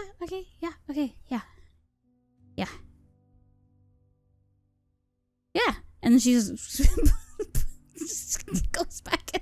When she goes back inside, Valora is like asking Midnight to like say like a word from like each of the party members, but like mimicking them. Oh, like practicing. Yeah. Yeah. She's like teaching him how to practice. Copying like having voices. Each person Yeah. be like, okay, Al, say a random word. Oh god, banana. Oh man. Avocado. Avocado. Oh my god! Holy shit, that was good. That's what they sound like too. Yeah. It's creepy. Yeah. They sound kind of robotic. It's weird. Oh, that's cool. Strawberry. And like Midnight waits for a moment. Strawberry. Whoa. Oh my god, that's Well, so no, creepy. that wasn't the crow yet. That was the Okay. that was Oh, him like okay. like Mil was saying again, like waiting for him. It's like strawberry. Strawberry. And then He's like, I don't Lucky's want like- to take part in this. yeah, Lucky's looking. He's like, do I really got to do this? Please, it's to train him. Fuck. Fuck. Fuck. Oh no, that's what he's hanging on She gives him a to. peanut. He's like, hey, you know what? That's pretty good. Good I like that one. I like that. You come into Midnight saying fuck. Fuck. In like kind of like a weird Weird, distorted, Lucky weird voice. uncanny valley Lucky Yeah. impression, and she just walks in and is like she just gives a look Valora's at, like 3 drinks in. Like, she's just... she's just like, oh, that's something. Good boy. She just walks up and then sits back down. Hi, what's happening? I'm training Lucky how to mimic others. How- Or training Lucky. Training Midnight. What, excuse me? How much you been drinking? How much I did you need have? shit. Training Midnight. I've been trying to train Lucky how to hug back. It's not Lucky. working either. Training Midnight. I meant training Midnight. Ah, that's why he was saying the F word. Yes. He's very Oh. smart. You're welcome. Okay. Should I say something? Oh, yeah, sure. Go ahead. And she looks at Midnight, squints. She's thinking really hard about what to say. All right.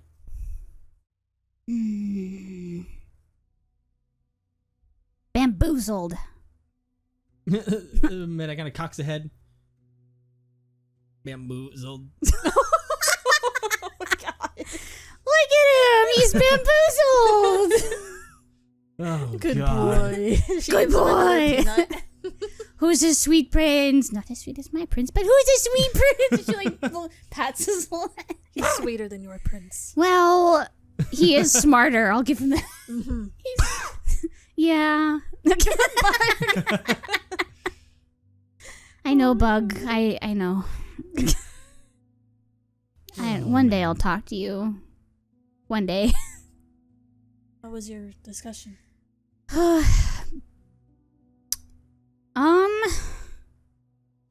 No answer at first. Was really sarcastic about this not being a concerning situation at all. What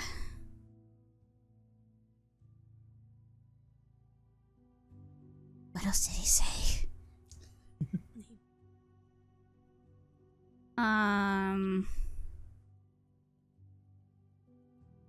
Do you actually not remember, or? No, she's pretending not to remember. Okay. How much have you haven't had like anything to drink, so you were... No, yeah, I have. I chugged the whole cocktail. Well, With the exception of, like, a sip from Millie. that's just one. You can't remember? That's concerning. A lot happened today. Not just today. When did we get here? How long have we been here? Well, it was like day 3, day 4, maybe. No. Yeah. It hasn't only been... It's only been like 4 days. Yeah. Has it really? Uh-huh. Mhm. Oh my god. It feels like it's been, you know, a couple months, at least. Are you distracting from what your brother said?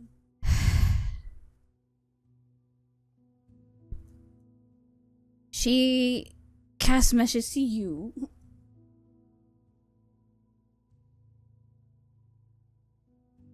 I'm sure you can relate to this. So hopefully you won't get offended. But he wants to meet with just me later on at midnight. You see like a scowl come across Aurora's face. Where? Here? Here, in the tavern. Again, message. He just said here. He didn't say in or outside.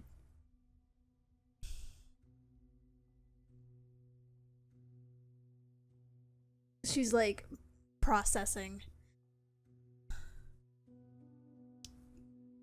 Just be safe. She nods vigorously. I fully trust him. And I know you don't, and that's good. Like he said. I heard him say that to you. She rolls her eyes.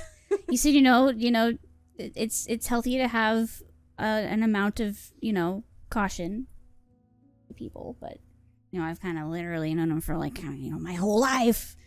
So, it's fine. Plus, I have Bug. Right, Bug? Exactly. That was the most enthusiastic cough he's done yet. Okay. I need to try and study if his coughs mean anything. Do you think they mean anything? No. Oh. She looks visibly sad at that response. Oh, no. Oh, I thought... Because, like, sometimes they're different colors, so... Well, I thought maybe, sometimes the blue means something, and that I could do some sort of experiment to see what kind of colors correspond. Don't take my word for it, with Sylvie. the kind of questions that I ask, like if blue is like... You could always do that experiment. Bug, do you love me? Colors of smoke. Like green. Green means go. So maybe, yeah. Maybe that's a thumbs up. You know what? Sure. Because usually, if it was red, but then red hearts. Oh no. What is... It's something you have We need to get a scroll of speak with animals. I need to speak to my son. Can I have another cocktail? Sure, whatever. Perfect. And she just gets up and goes straight to the bar to order it herself. Valora just like rubs the bridge of her nose. She really wants to be able to talk to Bug like you can talk to Midnight. She wants that so bad. Oh boy. Anything else from the bar here? Or you want to move on from it? I think that's it. All right. Yeah, that's it. All right. So you guys continue to party and relax and drink all your worries away inside the tavern until the sun starts to set off in the distance. In which case, it's time to move again for this next meeting you've been asked to have, as Princess Ashrin has summoned the both of you. And you make your way towards the Royal Palace once more. I guess the others have like gone to Yeah, they've The gone inn, to yeah. the Sapphire Springs Resort, enjoying their time. But the two of you arrive at those front doors of the palace where there are a couple guards that greet you. I will say on the way there, though, just in case some crazy necromancer mage person's listening, she casts messages to Valora and is like, don't worry. I know you're worried about me, because I'm me, but I learned recently how to counter spells. That's very handy. I can just straight up stop spells from being cast. Oh wow, that's, Like a big middle finger in a spellcaster's face. that's really Asterisk. cool. Yeah, so don't worry. I got this. And she like does like a wink. Like a very emphasized wink. Okay. She's like, yeah. Just as they keep going. Oh boy. That was just on the way to help Yeah. reassure Valora for later. Do you guys bring Midnight or Bug along? Are they come with you, or are they back Yeah. at the room? I mean, Bug's just always invisible on her shoulders. yeah, typically it was invisible. Emotional support, Familian. I bring Midnight. He's All right. just on my shoulder. Yeah. So you arrive at the front gates where a couple guards are there and greet you. Oh, Miss Valora, Miss Silvie, what are you doing here right now at this hour? She like nods to Sylvie to show him the wax seal from the parchment. Princess Astrid She like digs through her bag of holding and just sent for us. holds the scroll, Oh, all right. Yeah, sure. We'll go ahead and puts it away. take you right away. And they open up the doors and, oh, God bless you, guide you. No, the burn scar's in your throat. Oh, my God. Oh my god. The guards guide you through the royal castle until you reach this pretty tall spiral staircase that you guys are climbing way, way, way up into, several stories up this castle before taking one of the platforms off there and going into this new area you've never been in before. Ooh. But they guide you to this one door and say, the princess will be right through here for you. And he gives a little nod towards you guys and marches Sylvie off. does a little exaggerated salute that she's done to so many Boy. even mildly appointed authority figures. Laura just gives him a nod. Remember the captain of the boat? Yeah. She just Oh, aggressively man. still in it. And then they head back down the stairs. But you guys can go on ahead and enter into this room here that the Sylvie knocks guards first. Knocks? All right, Yeah. so you knock a few times and you hear, oh, coming! And some footsteps approach the door as it opens up and you see Princess Ashrin there. It's like, Sylvie, Valora, Hi. thank you for coming. Come on in. Okay. All right. And she She's gestures feeling you a in lot steps better to the after two side. cocktails. And hearing her brother's voice and trying to figure out if Bug loves her or not. Oh Yeah. my god. But she welcomes the two of you into this room. Seems to be her private chambers. You come inside and see a room that has a pretty high ceiling, probably about 15 feet up. Damn. And it's got like a nice kind of dining table off to the side that has a tea set on it and everything, and a couple nice couches over to the side. You see a really large bed off on one side that's got some Canopy of the bed? finest linens. Yes, it is a canopy bed. Yes. Like Hell a 10-foot yeah. tall canopy bed. Yes. That's over there on the California side. King. Yeah. Esthios King. A really beautiful and elegant room with a lot of like blues and greens that kind of match the Ooh. same of the royal family emblem that's on there. And you also see off to one side next to like where the balcony is, there's several large cages that have some birds inside them, including the eagle that you guys Ooh. had seen that delivered that parchment to you. And as Sylvie you, sees it and gasps and points at it. yes, I'm glad that Bertrand there was able to find you. Bertrand! Ah! Yes, it's Bertrand. Yes, I know. Oh, what a dapper boy. Ugh, one of the finest around. He's very pretty. But go ahead and make yourselves at home. I've made some tea that's over there on the table for you, so feel free to have a seat and relax, enjoy yourselves a little bit. Sylvie goes up to the birds. You go up to all the birds over there and just check them all out. They all have pretty large, spacious cages, a lot of decor inside them to help them feel more at home inside there. Seem to be treated really well. All of them seem to be happy, and they all kind of... The other ones, aside from the eagle, come up to a chirp as another person approaches them. The eagle just kind of sits there very stoically staring as you come up. You're so cool. It's just staring at you. Yeah. She's just got sparkles in her eyes, looking at all the birds, like making, you know, like the pet voice when you talk to like a cat or whatever. Yeah. Like I talk to you. Yeah. She's like, look at look, you're all so cute. Not you, Bertrand. You're very very regal. But look at you, and she's just like one of the smaller birds.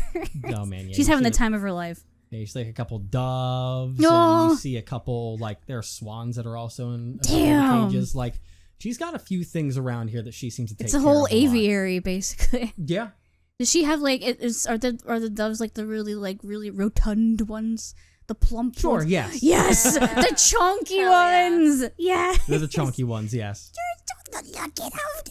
Valora, As Sylvie look. runs off, like Valora goes Ashton's and looking makes at you. herself some tea.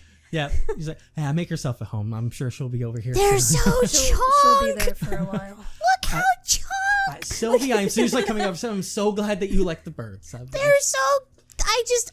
Jeez. Yes, they're my pride and joy that I spend a lot of time taking care of. I love them so much. I'm very glad. Won't you come over here to the table and have yourself some tea? Okay. She just kind of, her shoulders droop a little bit and she walks over. Sylvie, there's lots of sugar cubes here to put. All in the tea. right, and she walks faster. That's all it takes. And so she lets you guys get. It's like the jingle keys, jingle, jingle, jingle. God. Come here. Sugar, come on. She lets you guys As get if you needed it. Come settled on. in. He's like, enjoy the tea. If you need anything else, let me know. I can fetch for something for you. But thank you once again for coming on such short notice. Especially given that you have a lot that you guys have to worry about right now. Yeah. Yeah. So, what did you need and or want to talk to us about? Right. I'll get right to the point. And she doesn't take a seat. She's like pacing around as she's talking to you. Music. Thank you. All right. And we'll get right to the point on this one. I'm not sure if the two of you are very familiar with this fact, given that you're from Pyrith and information doesn't travel as freely over there as it does over here. But maybe you had heard before that my brother, Prince, is missing. Mm-hmm. Yes. Well, you see, my brother and I, growing up, we were never really ones that cared much for this royal life. You know, our father forced it upon us day in and day out. You know, this is your guys' future. You have to be prepared to lead Esthios the day that I'm gone. Yeah. And, you know, we never really liked that. We always dreamed of getting to live normal lives, go be farmers or librarians or bartenders, something that we got to choose. But that wasn't really something that would be allowed to be given to us, given simply how we were born. Yeah, that's not fair. Well, my brother and I used to talk about plans over and over again. And then one day, around 7 years ago, we actually did. In the middle of the night, we snuck out and said farewell, and we were gonna head on off to Sleekmore and hop aboard the ship and get the Pyroth, and everything was going to be just a new world for us over there. We snuck out and, we actually made it a couple days out there before anyone really got close to us. We were able to make it all the way to Sleekmore, hopping a few carriage rides unbeknownst to those traveling the roads. Stole food from various dumpsters behind places that didn't really need some of the extras there anymore.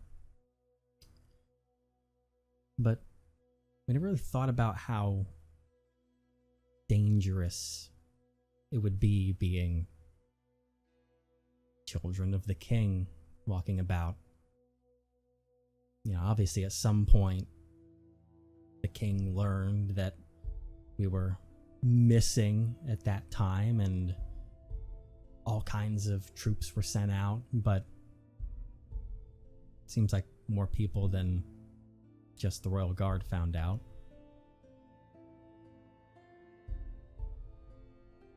On that night in Sleekmore, we were found by these rebels that were, not very fond of the royal family, and I guess that included us, and hearing that we were missing and off on our own somewhere, decided to take advantage of that. And they caught us, wielded daggers and swords, and they chased after us. We tried to crawl through small spaces and use our tiny little speed to try and get away from them, but it wasn't really working very well. And we went by this place kind of near the coast. There were a lot of thick bushes there, and when we rounded the corner,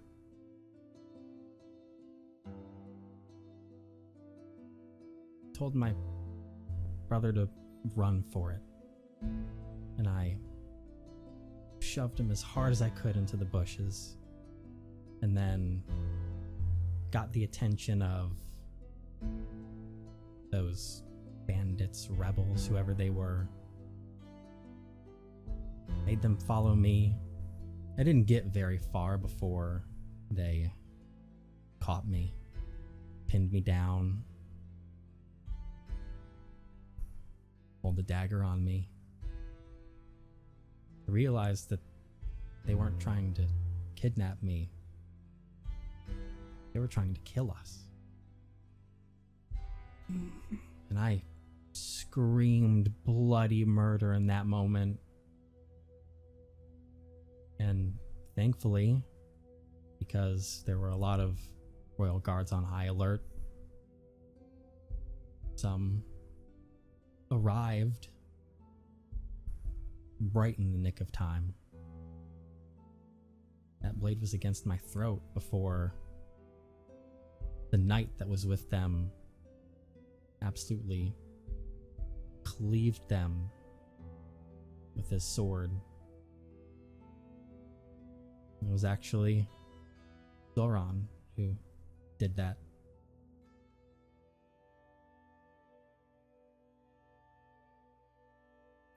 Obviously, when the guards found me, they brought me back. That individual that was on top of me died.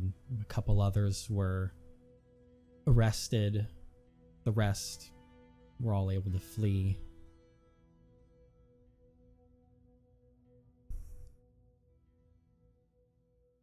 They got me, but they never got my brother. He was able to get away. He got to live that dream, which means something to me. He was able to achieve what we were both hoping for, but, Even if I was a little young and reckless, I was hoping that he would be able to achieve it. And I think so. After that night, Zoran got promoted off of being a knight, and his job from thence on was to find the prince by any means necessary. But Zoran is a very prideful man. He wants to prove a point so that he can prove himself and be fully welcomed into that cabinet of people that get to know what's going on. Even I don't know what's going on when the king and the apogee waltz through that giant black door. Even that's kept away from me.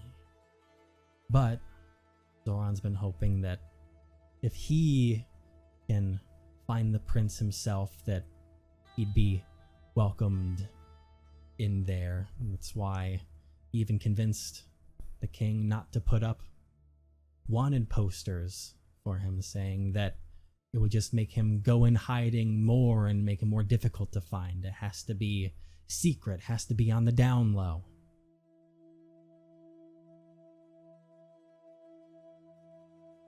Zoran believes he has found my brother. And that is the job that the king wants to give to you tomorrow. Sylvie's jaw drops. Valora's eyes are wide as she stares at Astrid. I see. Oh. Oh, that's big.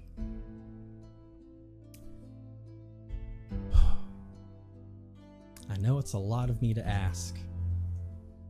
I may not have a right to ask, but just barely knowing you two,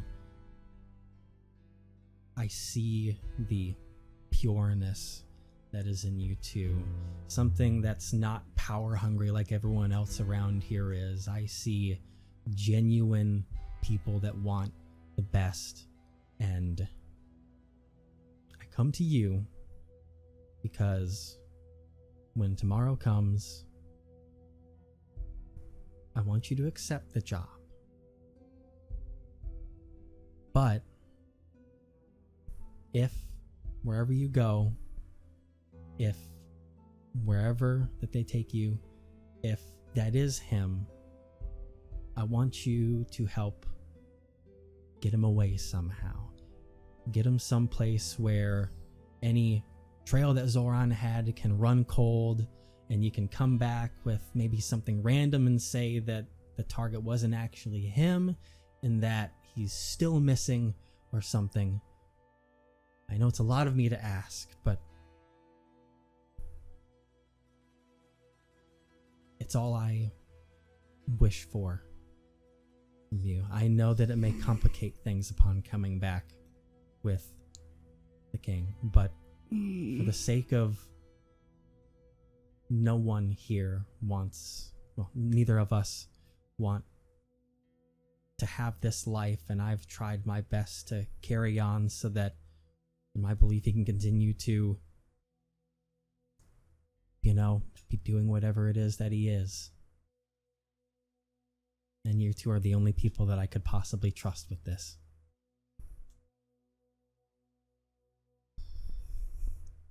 Laura lets out a heavy sigh.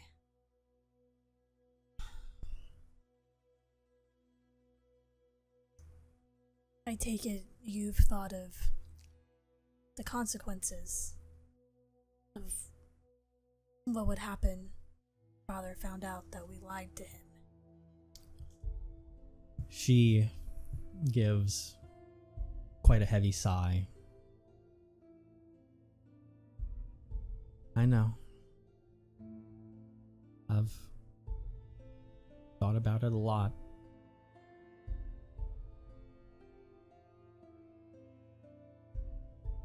It's why if you do this for me, and you see him, you see the prince, don't tell him that it was me who sent him, because God forbid if something goes wrong, the royal guards find him anyway, they question him, throw out magic where he can't lie, and then it's discovered that I'm the one that tried to continue hiding him. The king already doesn't see quite highly of me, which is why he would look so highly upon you two for bringing the prince back, the one that he really wants to lead Esthios forward, and not me.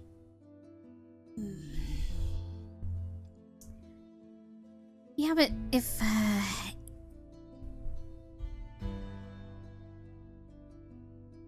he hears or figures out or whatever that we intentionally botched this mission, he'll probably have us killed. Considering he's killed people for way less. You're right on that, most likely. You know, if it turned out that they discovered that you went out of your way to try and hide him as well, that would be viewed as an act of treason. Mm-hmm. And yeah, they would probably have you executed the very next day if they discovered that. So you want us to risk our lives as a favor? I know I don't have much that I can offer you. I know that this doesn't, the plights of Princess. kings and queens and princesses and princes don't Princess. Yes. What will you give us in return that is comparable to the information that the king will give us?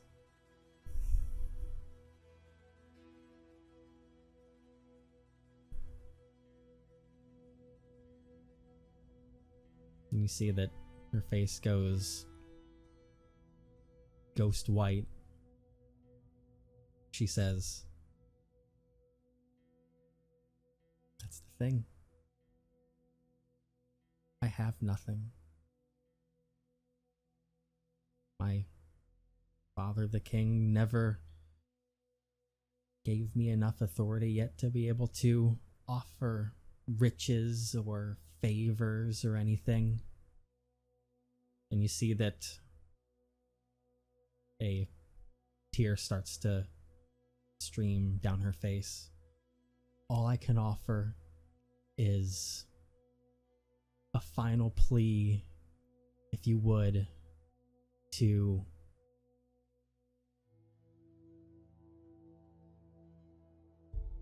let one child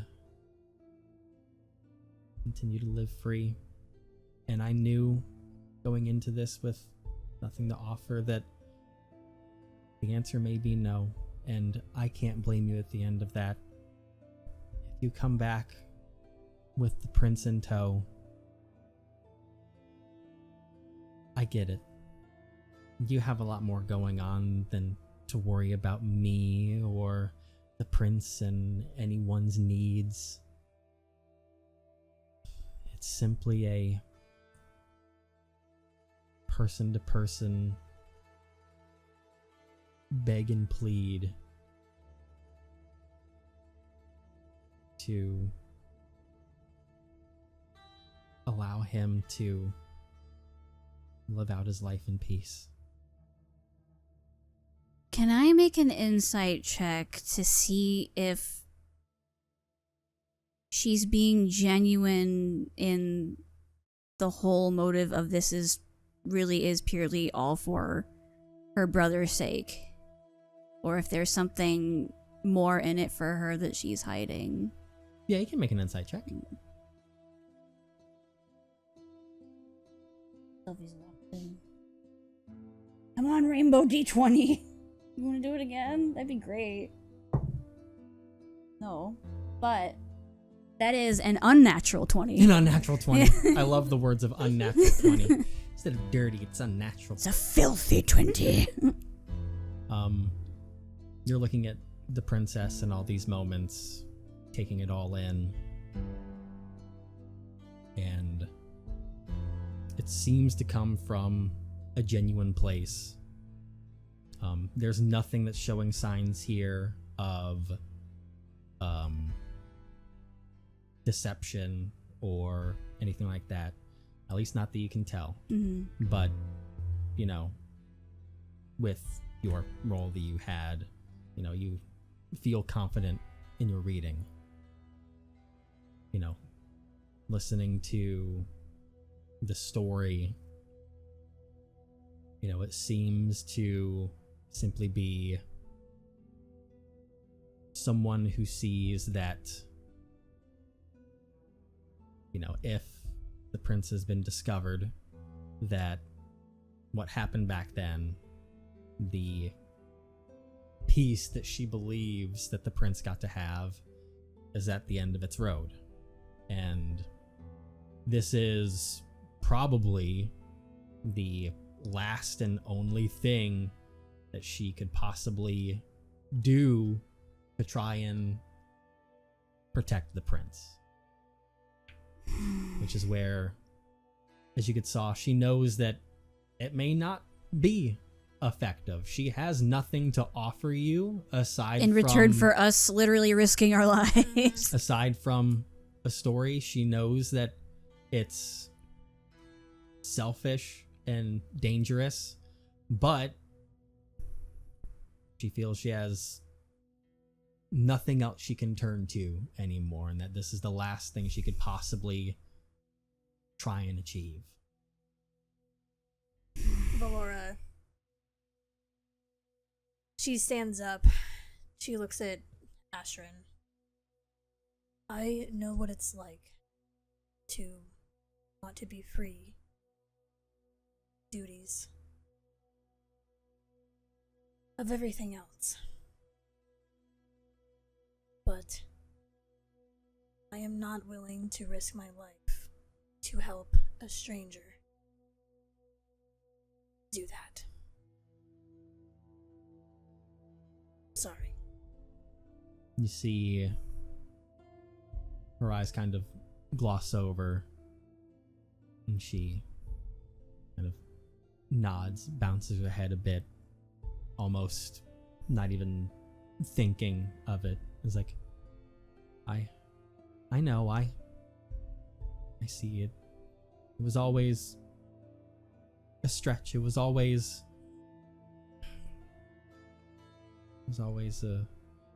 a tough thing to ask.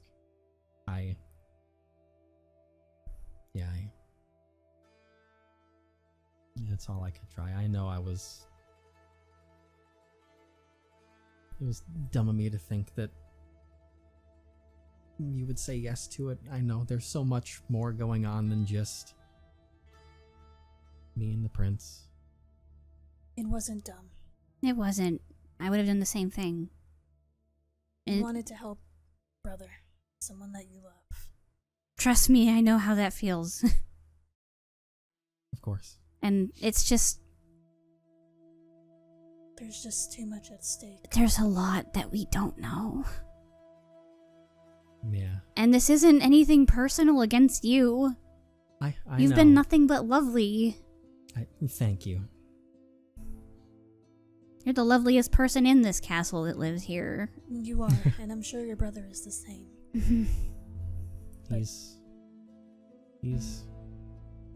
He's a good man, which is exactly why he wanted to get away from all this. But who knows? maybe I'll just tell myself that after living with the people for all that time, maybe he can do a better job if anything ever happens to the king. It's very true. Plus, I mean, you know, it's not like there's even a guarantee that we'll be able to find him anyway. That is true, and it's still, you know, what I'm hoping for, that potentially after all this time that maybe Thorin has the wrong idea. It's scary how confident he is. But if you do find him, then just have to hope for the best outcome. Obviously, I will not wish you any ill will, never anything like that, you know? That's why I'm saying still go for it, because even if you said no, they're gonna do something else to try and make it happen.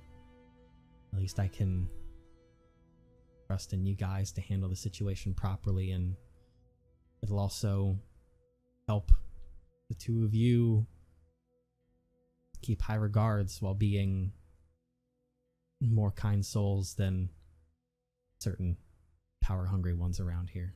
Or whoever else might get sent if we don't find him. Yeah, true.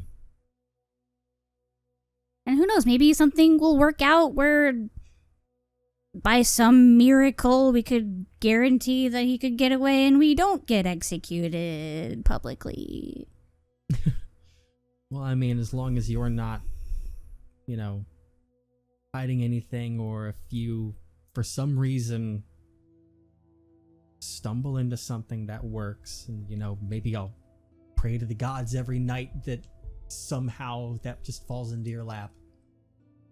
That I'm not going to expect either of you to outright risk yourselves to do it.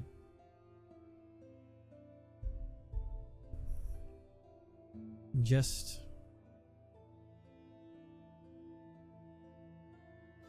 in the end, don't risk yourselves. Do whatever you decide. You've heard my story and everything I can give you. Anything you do next is up to you. I appreciate you understanding. Yeah, you're not angry, are you? No, I'm not angry. Realistically, both of us been living on a knife edge ever since that night. So, in the end, I always feared every day, every week that it could come to this. And time runs out, then hopefully he enjoyed what time he had being a citizen and not a prince. Or maybe while we're over there, whoever this creepy person is that seems to know what we're doing and where we are at all times will kind of interrupt everything and we'll get sidetracked and, you know, things will not go as simply as the plan goes, and there'll be like a whole other arc happening that just completely derails the search for your brother. You never know. You know what I mean? No. What is this? No, like she does say all that though. I know. Like there's no guarantee that everything's gonna go smoothly, especially since we're chess pieces. Apparently, keep that in mind. Yeah. I know. I don't know. We're not just, normal people. We're apparently we're. I don't like what we are now. I know. So it's nothing is set in stone at all. Yeah.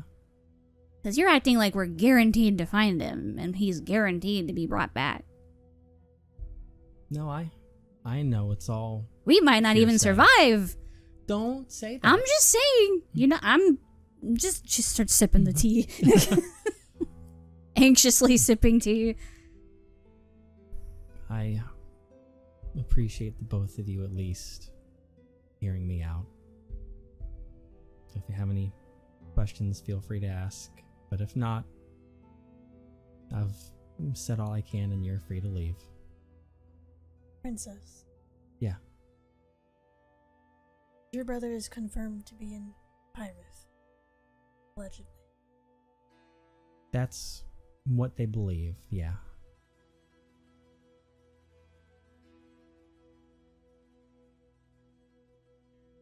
What was your favorite flower?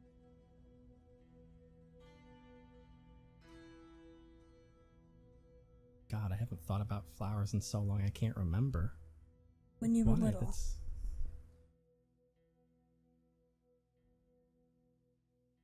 Sylvie's eyes widen and look at Valora, but she's still sipping the tea. So Valora's been like quiet this whole time. She's been thinking.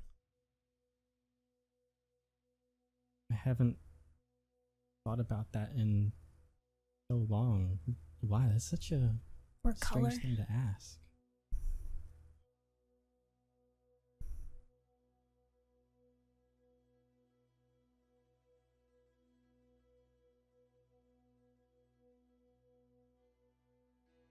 I think it was kind of yellow flower, maybe? I'm not sure. It's, my life is much different than it was back then.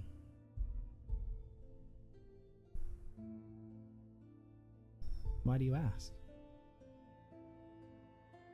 There was a person I met back in Pyrith before we were. And no, it might just be a coincidence, but he was getting flowers for his sister. He was very covered, like seen. Was always kind of skulking in shadows. Didn't really like to me, or wasn't talking to anyone really. I don't know, he just seemed kind of suspicious, and then here, talking to Zoran, saw a drawing of that same man. His hemp robes. Zoran's boards. On the board, yeah, that's his whole, everything he's been working on, all of the people of interest that any of the small guard over there and any bits that he's found information, that was his whole discovery board of sorts, trying to hunt him down. So,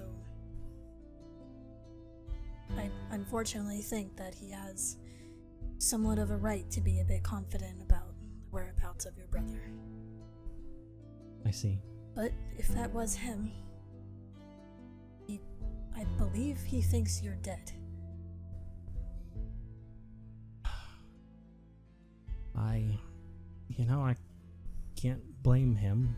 The last time he saw me was being chased by brutal rebels, and if he was looking out at all, he probably saw that there was a blade pressed against my throat. So Before he started running. Mm-hmm. I don't remember exactly, after I shoved him into the bush, I tried not to pay attention and then was very distracted by the individuals that were trying to kill me. So the prince may have seen me in that moment, and if the roles were reversed and I saw, the last thing I saw was him being pinned down by numerous individuals with a dagger out.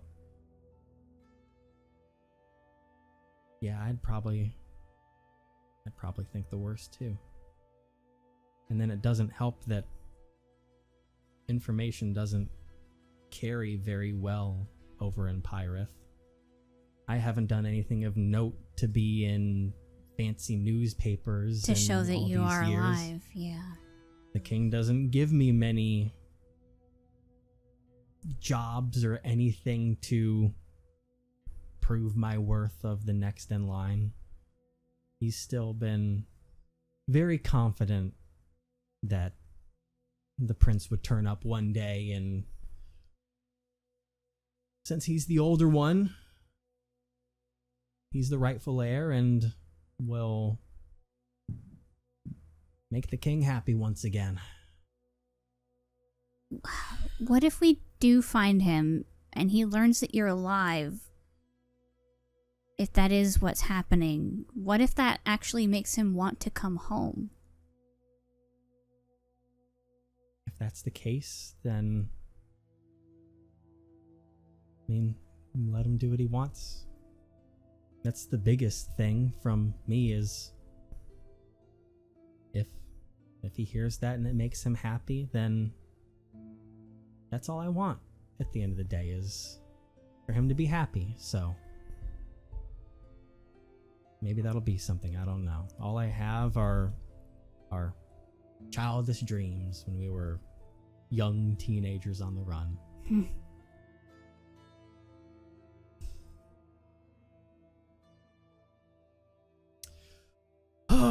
She kind of sighs heavily and start cleaning up a little bit. It's like, I've yapped you guys off long enough. Thank you so much for hearing me out, and you know what I've asked for, and do whatever you feel is right. There's a lot for me to think about tonight, so you can take your leave whenever you please. I know I She, don't have any alcohol, but I can make your tea taste like it if you want. No, thank you. It's okay, Silvie. And she kind of gets some of the extra tea supplies and takes them off to a nearby, like, he almost has like a private sink in there of sorts, and sets it to the side before she goes off to that balcony area, resting one hand on one of the cages and just staring out into the city at the moment. Valora looks at Silvie. Oh.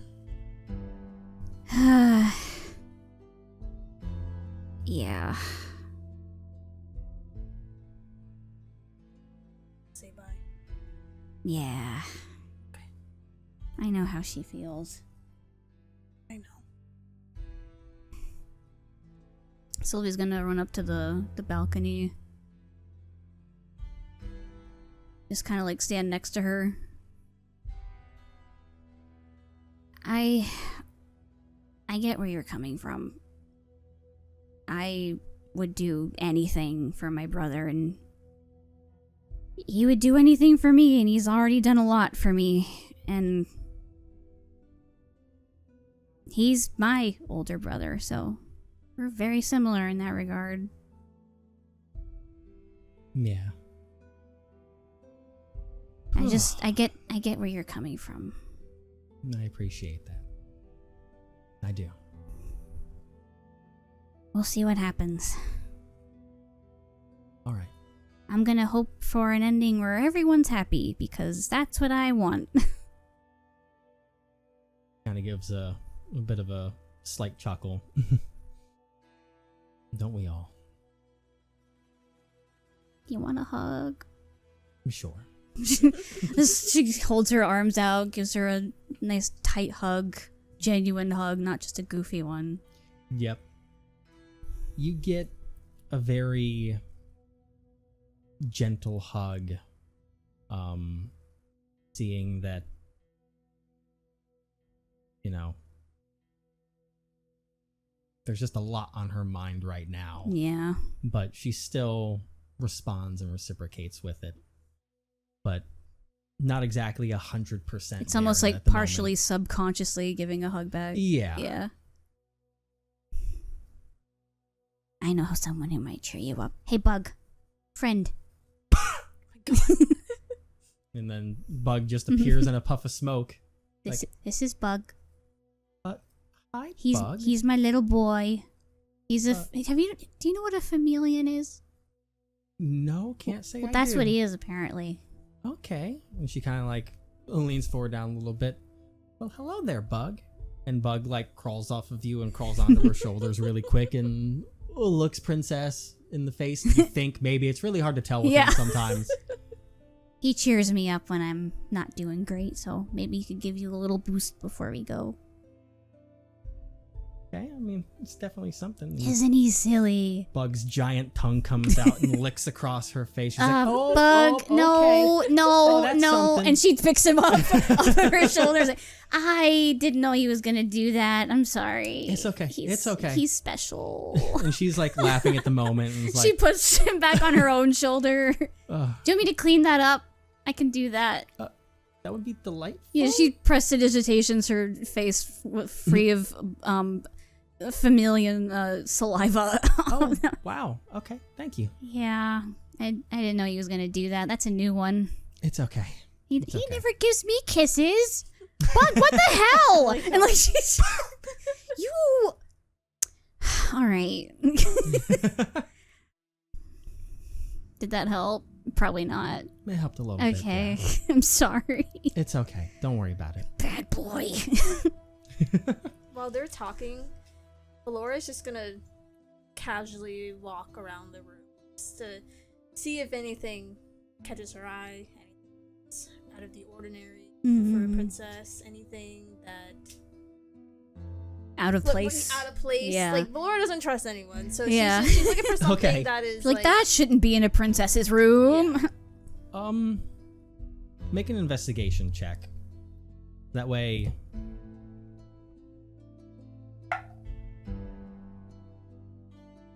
Not Sylvie being an accidental distraction. That's a 17. Ooh. 17? Okay, so looking around the room, I mean, it's not that you've exactly spent a lot of time with people of this high of a standing before, especially royalty. So as you look around the room, you see that fine kitchen area, the massive bed and everything. You know, it's all kind of alien to you in a way, but nothing stands out to you as out of the ordinary given the place that you're in here. Everything seems to match with what you would believe of, you know, the situation. And you even see off on like the bedside table, there's this diary that seems to have the same regal colors that pop out throughout everything else in this room. There's nothing that stands out as being like necessarily out of place or anything. Okay.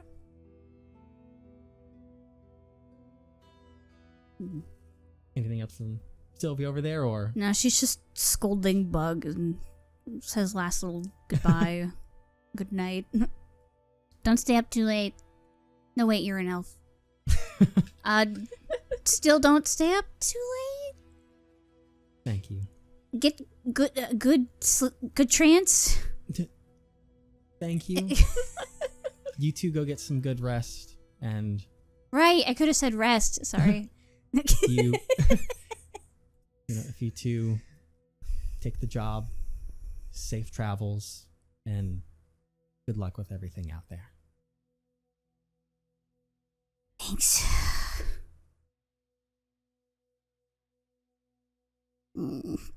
So she doesn't like this situation at all. She's still out on the balcony. Yeah, she's kind of like at the edge of it. Like, so she's there at the side where like that opening archway is that she's kind of standing beside. It's not a very deep balcony or anything from that window. It's one of those that has like the tiny little parapet that's out there. Yeah. That one little like 1 to 2 foot jut out there, but just kind of looking out, kind of standing beside, leaning against the archway there, staring out at the rest of the city. From this direction, it looks out into past the dark tide onto Lantagloss, where you guys will be going soon. So she has her back to the room. Yeah. Laura's gonna go and flip to the last written page of the diary. The most recent page. Mm-hmm. Okay. So Valora's just doing this like yourself, no men or anything. So you were doing this? Like as Sylvia's saying goodbye. Yeah, as they're talking. Yeah. Okay. I mean, you go to it, and it's one of those that has the little leather strap that closes it on it and has... Is there a lock? Yes. God damn it. It is a diary. I mean, I assume people aren't allowed in her room usually. So. I mean, when I was a teenager, I had a diary with a lock on it. So. I had one of those where I had with the invisible. Oh. I mean, you can probably assume that given the fact of how paranoid the king is. Oh, yeah. And the fact of what the princess had gone through before, that, you know, there are security risks for them that, you know, whether it was if she got it or if the king got it for her, that it has that for the sake of if something goes wrong one day, that the information isn't just laying out there. Laura sees the lock and she rolls her eyes. And then Keep out of my diary, Dad. and walks over to the entrance. Sylvie, are you ready? Yeah. So, you guys are ready to leave?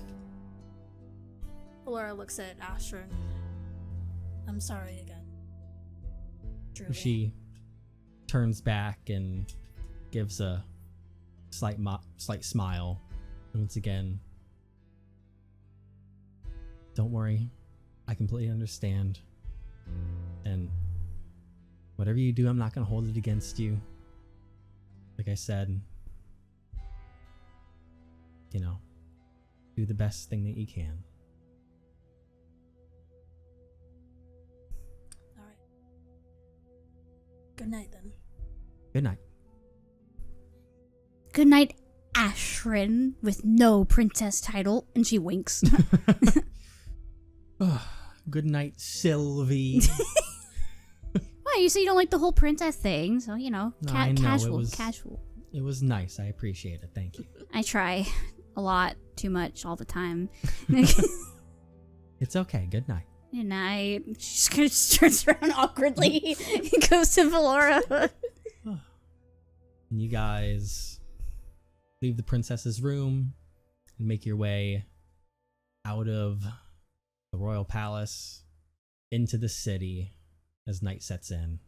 And we'll end the session there. Jesus fucking Christ. That was heavy, man. God. God. Hoo-wee!